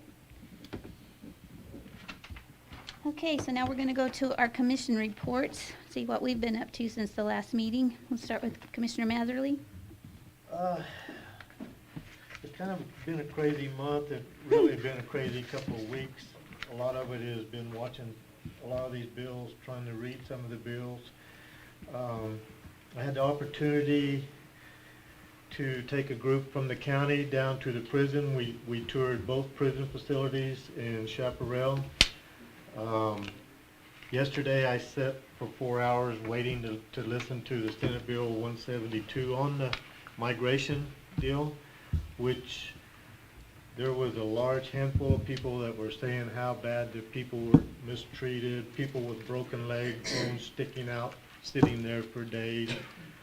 I think you can ask anyone that went on this tour with me. There was no signs of that at either one of those facilities like that. We went into so many pods. I think if we'd have went in those pods, if there was that type of abuse, people would have come running to us and trying to talk to us and tell us. You could tell if they wasn't scared from the wardens or anything, or any of the guards. It was, so, I mean, I'm not saying that it does not happen, but those people made it sound like these immigration facilities are the worst thing there is in the world. And probably if the truth is known, these people have it better than where they came from. I agree. I didn't go with you this time, but the last time I went down there, I was amazed at how clean the facilities are, how well run. And the wardens seem to know most of the prisoners by name, and they speak to them when we went all through the facility. And they actually took me in the women's quarters. That's an eerie feeling when you walk in there and that door goes behind you, and I'm like, okay. But they were, you know, I felt safe the whole time, and it was a good experience. So that's a very, I don't know, it failed 5-2 yesterday, so it's still got another step to hit the floor again before it goes through. But the House Bill 21, which is the Forest Service, the control burns banning, it's supposed to be coming back out with it failed the first time, but Senator Griggs, RB and I drafted some letters. For me personally, we sent them up, asking for support on it and stuff. So anybody that they give you, you can get a list. You've got phone numbers to call. Flood them with phone calls or emails, because the stuff they're trying to do is a lot of it is, in my eyes, are totally ridiculous on some of it. It's going to make Sheriff Black's life a living hell if the Second Amendment laws go through. But anyway, back to the prison deal. We had a very good trip, very enjoyable. Hope everybody enjoyed it that went. Eric and I are Eric's trying to find out some information on some solar. We're trying to figure out some ways to cut the electricity usage cost at these prisons, and we're trying to help them with that. I went back Monday night to Chaparral, the regular general monthly meeting. They've had a big turnover in their board. Something happened all of a sudden, I'm not 100% sure. 3 of the board members resigned. So they're kind of a starting over deal. It was a little chaotic. And again, you've heard me all day today, and I'm going to say it again. I'm asking RB, the sheriff, Matt, to figure up a way to figure out how to expedite these code enforcement issues. There's got to be an easier way. I understand the government is a long process, but if this was thrown out in the real world, it would be taken care of in a few days, I can assure you that. So again, if we need to review our ordinances, anything we can do to try to expedite this, that's one of my big goals, to try to get this taken care of. So, but that's about all I have on that. You've been busy. Commissioner Barela? Yes. Trying to pull up a video here while I'm talking. Busy month, for sure. kidding. It was busy. So I'm going to start with the fun stuff. Received an email from our Otero art space. And I don't know if a lot of you know, but the agreement to lease these buildings includes everybody having to have volunteer hours and all of that. And I like this report because it says that reported one person's volunteer hours, 492 hours, for a value of $10,000. And I thought that was pretty impressive, and that they're complying with exactly what they're supposed to be doing. They're holding a lot of events there, and I just encourage everybody to get involved with that art space. I attended the soil and water conservation meeting. I actually enjoyed that meeting. It was pretty good, a lot to learn. But a grant that they received is for our 4th graders, Otero County and Lincoln County 4th graders. And it is for paid field trips for them to either go to like the Trestle, White Sands Monument and all that, and it's called the National Park Foundation Every Kid's Outdoors. And I want to make sure, I know that the Alamogordo Public Schools know about this, but what I am not sure about is that the homeschool kids know. Tularosa, Cloudcroft, Chaparral, this is available to all of them. So if you could please spread the word, National Park Foundation, Every Kid Outdoors. And it's a transportation grant to pay for everything to get them there and to learn the history of those locations. Let's see. While you're in Washington, can I give you work? Yes. The Endangered Species Act has a new rule that the Forest Department is no longer going to build the fences. They're going to require our ranchers to build the fences to keep our endangered species safe. So this is something that needs to be addressed quickly. I'm told that there's one rancher they actually forced to build like a half-a-mile fence already, or they were going to completely shut them down for compliance. So this is just another hit on our ranchers, an expense that they don't need. And so if you could check into that, and it's under the Endangered Species Act. Okay. And then we had Miss Gwenna tell us about a video that she received. Those of you that know me know that I have been fighting against critical race theory for 3 years now, and this dumb thing's not working. And I'm very serious about critical race theory and what it is doing to our schools, and I don't know, at the time, I couldn't prove how it was being hidden, but boy, with guerrilla warfare, you sure can prove it now. And I'm telling you right now, the county commission passed a resolution that we did not support critical race theory a couple years ago, and I completely support our commissioners and back them with that. And what critical race theory is, just so you know, which this video explains, the undermining and the secretiveness that they have about it, but this is a behavior modification that they are teaching in their agenda. This is not happening tomorrow. This has been happening, and it is going to continue to happen. And what that means, behavior modification, it's to get the desired attitudes, values, and beliefs of our kids to be one belief. You know what? I wasn't raised to recognize different races. I see the person that's standing in front of me. And we are teaching our kids to identify these different races. And what Dr. Moore said in this video is disgusting, that he would say that about my Otero County. Racist Otero County. All of our constituents are not racist. We have the best loving community ever, and I do not support that message that he sent, and I do not support his employment in that position anymore. And I think that the schools need to do something about it. And that's all I have.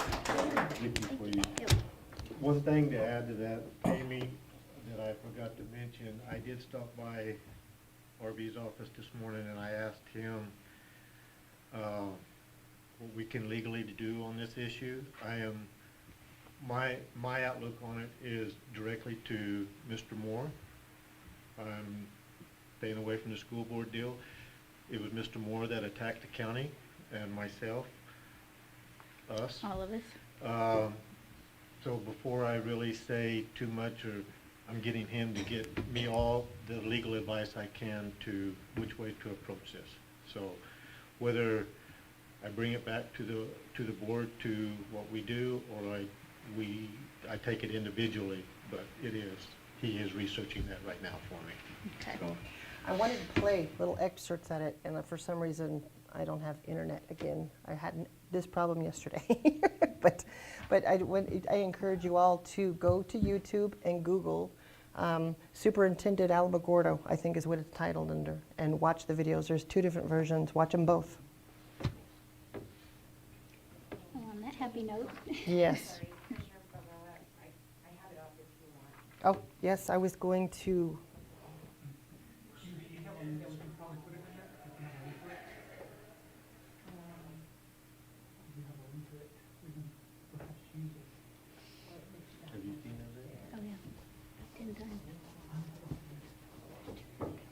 Perfect, thank you. I'm going to zoom to the restroom real quick.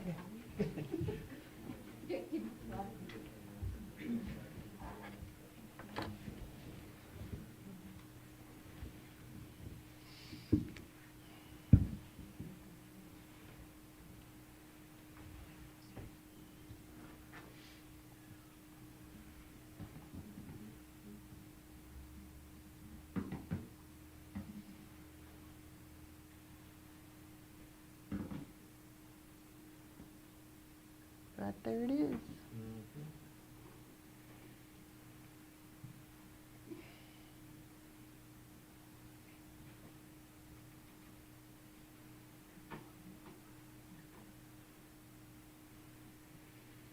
RB, that was June 18th, 19th to 22. So it was last year. If there's only So if you start here, and then the people that did the undercover investigation, you could skip that part. That's about 3 minutes we can cut out of it, and then move on. And then a lot of it's repetitive, but I think it's important for the community to hear. Right, I'll just play it and you tell me where to. Okay. To work We can't even say equity, you know. Yeah. We're sneaking it in. It's guerrilla warfare. It's guerrilla warfare, Sun Tzu. Before we get to the rest of our footage from our undercover investigation, we'd like to say fast forward. They're just thank you for explaining supporting that they were us. undercover. The following footage comes from a 2-day anti-racist training that was put on by the New Mexico State Public Education Department that we attended undercover as parents because we wanted to audit. For discussions about race and equity to take place, it's in this little town called Alamogordo, New Mexico, where many people would rather not have this discussion, would rather bury their heads in the sand when it comes to race. It's impacting our entire community, and if you look up Otero County news on Google, you'll see headlines from a couple days ago about how we are trying out fascism as a form of government. I am embarrassed by the county government and the things that are going on. I am blessed to be in Alamogordo now and building a team of people where we can actually have discussions and make progress when it comes to equity for all of our students. We're all in Alamogordo for all of our students. And again, we're fighting a battle there. And it's not the only place in this country, but we have the right team, the right army to fight this and win it, and enlighten people about equity and get rid of this rampant racism we see going on in our town. We recognize that racism and bias are multi-layered constructs. As a school district leader, how do you begin to identify which layer to peel back first? It is multi-layered, and what I had to face first when I took over superintendent and even as high school principal there is that I'm stupid. I'm ignorant. I continue to learn about myself, my own internal biases, about history that was not taught when I was in school. And I'm grateful for this opportunity, and I'm hungry to learn more. But due to my ignorance, I realized right off the bat I had to surround myself with people who weren't ignorant like me. I had to build the right team. I have the stalker, Mr. Copeland, on my team. I have our new assistant principal at our high school, John Clinton. I have R.J. Baca and Lona Monteria. I built a team of smart people around me to help together figure out which layers to peel back first. But again, can't figure this out myself. Wouldn't be possible without a great team. And that's what we continue to do and build in Alamogordo to help us chip away at this and help us all be careful that we don't let the E word slip out of our mouths unless we get shot or something like that. But we're sneaking it in. It's guerrilla warfare. It's guerrilla warfare, Sun Tzu. I was telling Leroy, I'm not a superintendent in the KKK. I'm the only one here. Of the KKK? I'm gonna tell that to Kimberly. I'm gonna have Kimberly make that announcement. You know, at the commission meetings, it's a circus. They complain about the school district, you know, teaching CRT and teaching SEL, and they don't do anything about what they're supposed to be doing. Yeah, see, the thing is, I feel like they just don't understand critical race theory and equity, and it's like they understand enough to say, well, you're not doing this and you're not doing that. But so, what do you think? What do you think we even do with obviously the adults that believe, the Trump-supporting adults that believe in critical race theory and their children? Like, what do you even do? You just with that? answered your own question. The very first thing you said. Trump supporting. The people that are serious Trumpers, they don't believe anything unless he says it. So I mean, in our schools here, we still have to move forward. So I'm saying, like, what is it? Just a lost cause? I I don't know yet. I don't know. haven't figured that I don't out. know. See, I was just talking to the law here too, and lots of other places. They've also co-opted religion Yes. with this. And It's been they- for a we have while. people who believe they are doing God's work Yeah. by doing this. About doing what they do. Like religious fervor with it. It is. It's, you know, has been a place where these people go to. We have such trouble recruiting professionals, educated people. The Air Force Base has trouble recruiting them to our town because this has become a place that's only attractive to Trumpers. To Trumpers. You said they were fascist yesterday. Yeah, I mean, January, or 7 days ago now, if you look it up, the headline on the MSNBC article was Otero County, New Mexico tries fascism as a form of government. How did you end up the superintendent of your school system if it's that bad down there? I moved there 4 you years trick 'em? ago. Yeah. Well, I have 4 board members that are on the fence, and they support me because I'm a safe white guy, really. So you just got to be like super careful with the things you do because I it do. seems like you're operating in enemy territory there. I do. I mean, my wife gets veiled threats. I get veiled, very poorly veiled threats. But Who's even on your team that you can get anything done because you're in the middle of all this? Leroy, I've been working on building a team, working with Vicky and trying to build an internal team where we can... Like actually in Alamogordo? Yeah. I mean, Leroy's my right-hand man. Leroy? The guy who was sitting. Oh, okay. Leroy? I thought he worked in Santa Fe for some reason. No, he works with me at the district. And is it just you two right now against everybody up there? No, my other leadership team, they're, have got the right people in there. It's just when we have to, I mentioned guerrilla warfare. We have to do it subtly to work. We can't even say equity. Yeah. Really. One thing they're complaining about is this. Equity means we want everybody to have equal outcomes. Yeah. We had, I got Vicky, we found some less triggering, I guess, anti-CRT training for our teachers. It's more an implicit bias and things like that they could take a bite out of without much of a backlash. Some of the videos that we tried early on were too much for them at once. So you just have to find like the videos with the right verbiage where it's just like right on that borderline and doesn't mention certain words. We're talking about, never talk CRT. Yeah. Okay.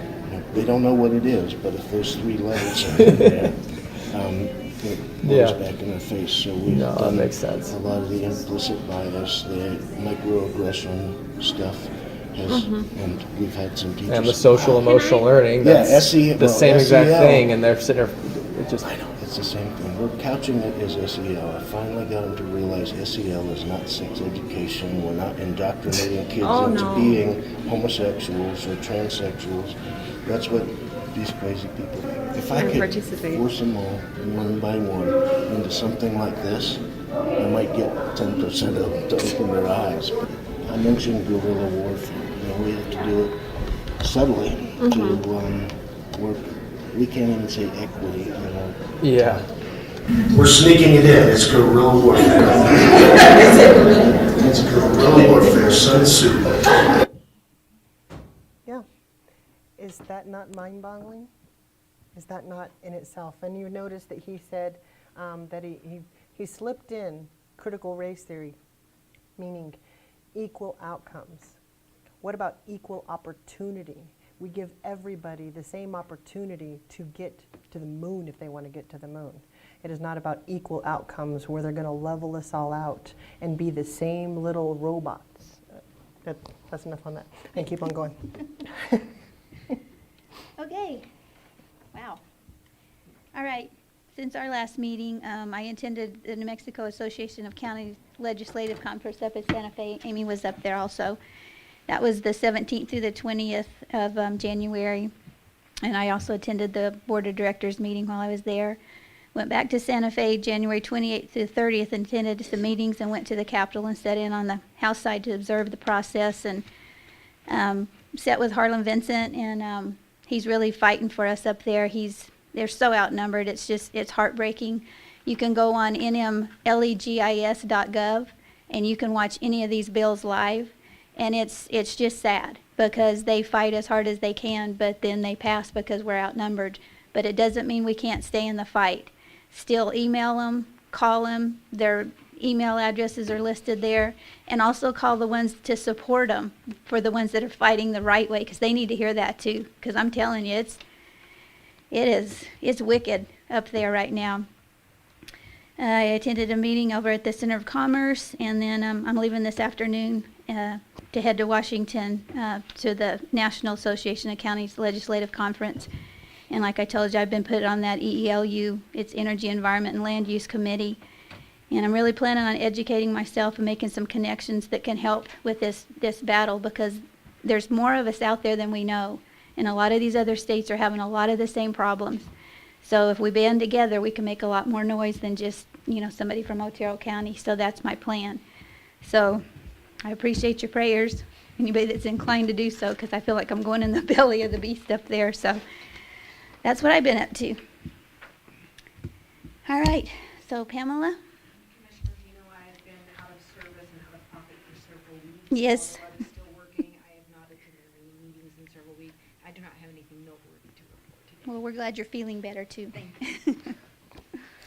Good morning, Commissioners. I too attended the New Mexico County's Legislative Conference in Santa Fe, and had meetings with the attorney affiliate where we discussed current issues and approaches to problems that we all face. It was productive and useful to make connections.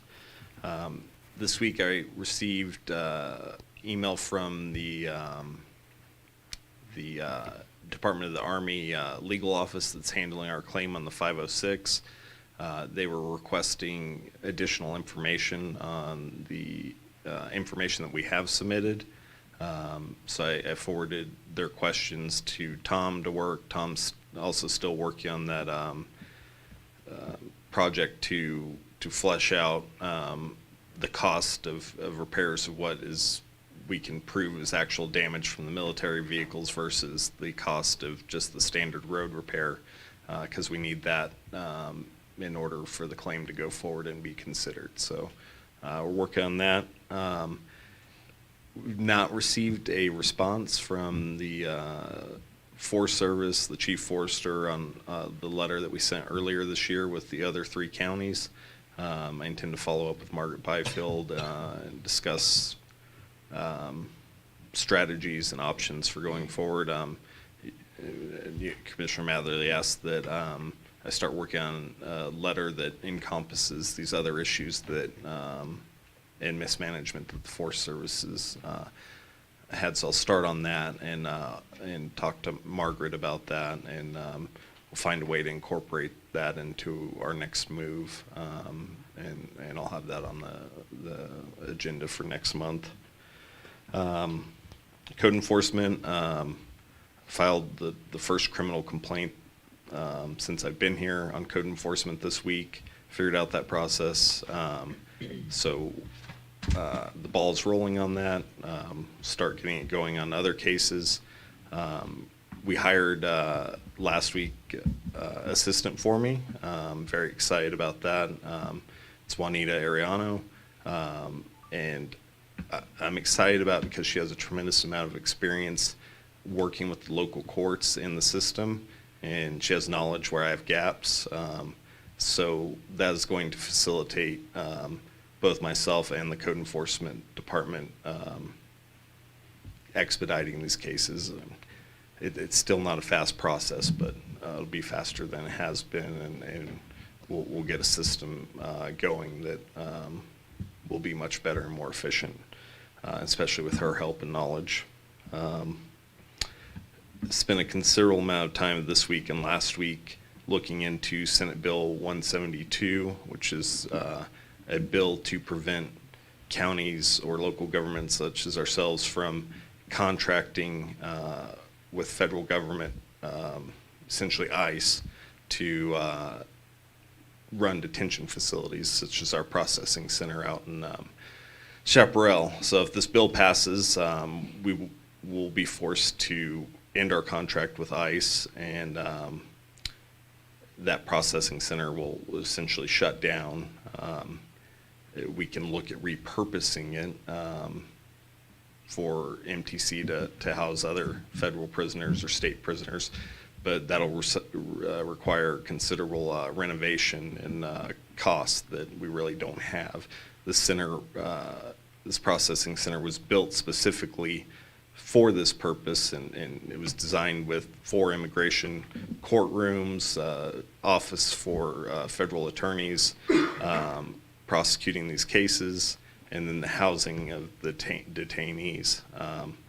And we took out or there was a revenue bond that was issued in 2007 to fund this project.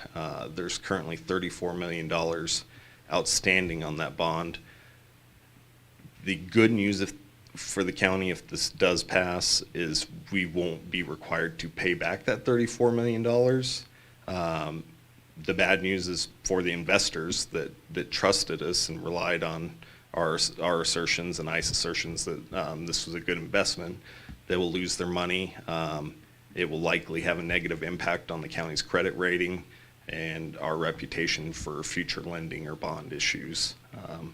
So that will be detrimental to the county. The bond would have been paid off in 2028, at which point it would have been a source of revenue for the county. So we'll be missing out on that. It's very frustrating. I did tour the facility 2 weeks ago with Commissioner Matherly, and I observed very clean facilities, professional service by the company that runs the facility. The individuals, the migrants detained there, were treated with dignity and respect. They're receiving 3 meals a day, a warm bed, clean clothes, while they wait to go through the process that the federal government has set up for immigration. Without that facility, my concern is where potentially are these individuals going to go, and can local communities, are they going to be a burden on local communities in terms of medical care, food, housing, resources? There is a facility that's set up to provide all of those things and being paid for, and it's not going to be used. So that is frustrating. I've spoken with the activists and attorneys behind this bill, and they assured me, we have smartphone monitoring devices to track them and ensure that they come to their hearing date. I mean, that's gonna work. you know, what's to say they keep the phone? You know, just it's ludicrous. But so I've been working on researching it and making connections to work together to fight this bill. But the first hearing was yesterday in the Health and Public Affairs Committee. Myself and an employee from one of the facilities up north that would be affected spoke in opposition, and then they had many more supporters there, but they allowed about 10 of them to speak in support of it, and it was very emotional appeals, speaking to the opinion that these facilities are inhumane and cruel, and the committee ended up doing a motion to pass the bill. So the next step is it'll move to the Judiciary Committee, just based on the interactions I've had thus far. It appears it has a lot of support in the Judiciary Committee, so it'll probably make it out of there. It's probably going to pass. So at the end of this legislative session, you know, we're going to have more than half of the law-abiding citizens in the state are going to now be felons, and the people breaking our immigration laws are going to go without consequences. So it's just where we're at, unfortunately. Have you heard any rumblings? I've been hearing rumblings that they're gonna build another tent city out at Holloman and put the illegals there. I haven't heard that, but I wouldn't be surprised. Well, it makes sense now if they're wanting to shut down our facilities, and then they're gonna do that. Mm-hmm. Well, one thing at that facility, the immigration facility, right now, they're housed at their three-quarter limit because of the COVID deal. If I remember correctly, 750 inmates right now. So where are those 750 people, if they close that facility, they're gonna be here in our town Exactly. or somewhere. So, again, they will be out in the cold. At least down there, they're housed, they're fed, they got medical, dental, vision, haircuts whenever they want. They have it very nice down there. I mean, granted, they're away from their family and they can't just go and leave, go and come as they please, but they're being very well taken care of. Mm-hmm. So 750 of them are going to be just dispersed out to wherever, you know. Yep. So that's something, I don't know if they're looking at, is where they're going to go. The deal with the cell phone, the smartphone deal is no different than the guy they released from prison with the ankle bracelet that he just cut it off, and nobody knows where he's at either. Mhm. I don't think he's coming back to court until they catch him. Probably not. So, He probably went the opposite way. He's in Mexico now. so anyway, I just wanted to add that to that. All right, does anybody have anything else? I just have a question. Okay. Can you hear me?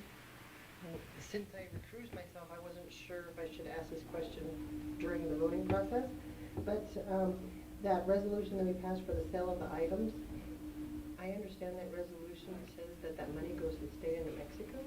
Is that true or false? Because it's undervalued under $5,000, that we don't get to keep the sale of our own items? Is that? Yes, those have to go to the state of New Mexico for them to approve of it and get us a disposal. I can't remember the exact term of it, but they do have to approve of it. Anytime that we sell items that are on our fixed asset list that could have a value of over $5,000. We are also required, as we're learning more, Cynthia and I, and also Jurgen from the road department who manages the auctions, we are working together to try and come up with a good process to make sure that we are following all the state requirements for any time we dispose of assets.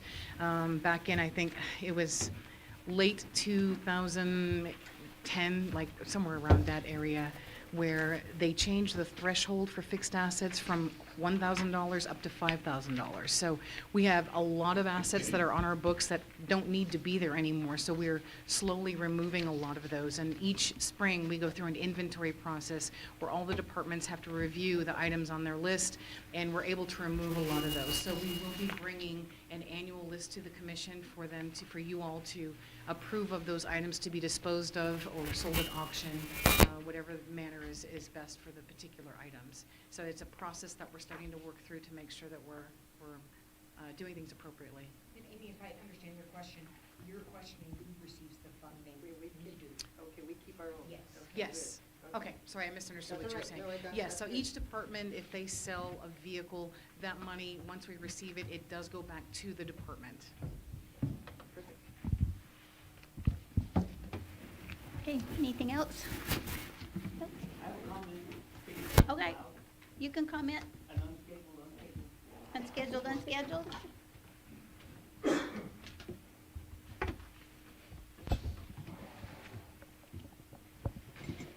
Sorry about that, so this is just off the cuff.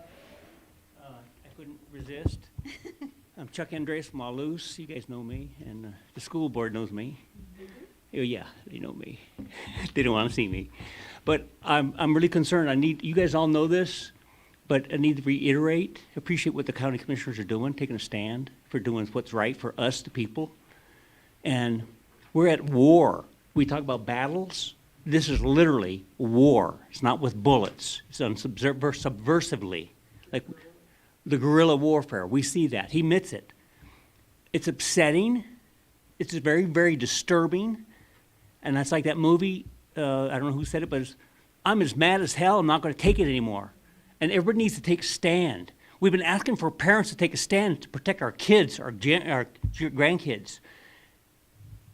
It's really an emotional thing because that's the most precious thing we have, our kids. And if their parents aren't willing to take a stand for their kids, what is life worth? They need to take a stand and stop this garbage that's going on. And it's not just more. It's who backs them. Who's the elected officials backing him? There's a lot more to this. You guys only have the tip of the iceberg. It's really disturbing. If everybody knew what's going on, I think the tar and feather would be easy. It's very nice treatment compared to what they deserve. I hate to say that. I'm not for violence in any way. That's why we're here doing this as legally as possible as we can do with IPRAs and filing claims. There's a lot going on. They knew this was coming. They've had ample warning at the New Mexico PED. My complaints went up there. And you know what they said? I provided some of the information on this to them. New Mexico Cell with Stan Rounds, the New Mexico PED with Jeremy Garcia, the chief counselor. They knew this. I said, challenge them on conduct and ethics. And you know what they said? No action taken, case closed. So this is the beginning. This is not the end. It's coming. More stuff's coming. So everybody needs to take a stand. We're being attacked from every angle, everything. Our food, the ranchers, our food supply, our water, our kids. And I want to thank you guys for helping out and doing everything you can. So, and it's just infuriating. The school board refuses to talk to me or talk to anybody there's many people in the community who've tried to contact more specifically. He refuses. What about the open door policy? Anyways, you guys, we appreciate what you guys are doing because you guys listen to us and you do make comments on it, and that's really nice for everybody in our county, the county commissioners, and our county is made up of good people, good down-to-earth people, and we love this place. So thank you very much. Sorry about the interruption. Thank you, Chuck. Okay, if that's it, we're adjourned. All right, thank you.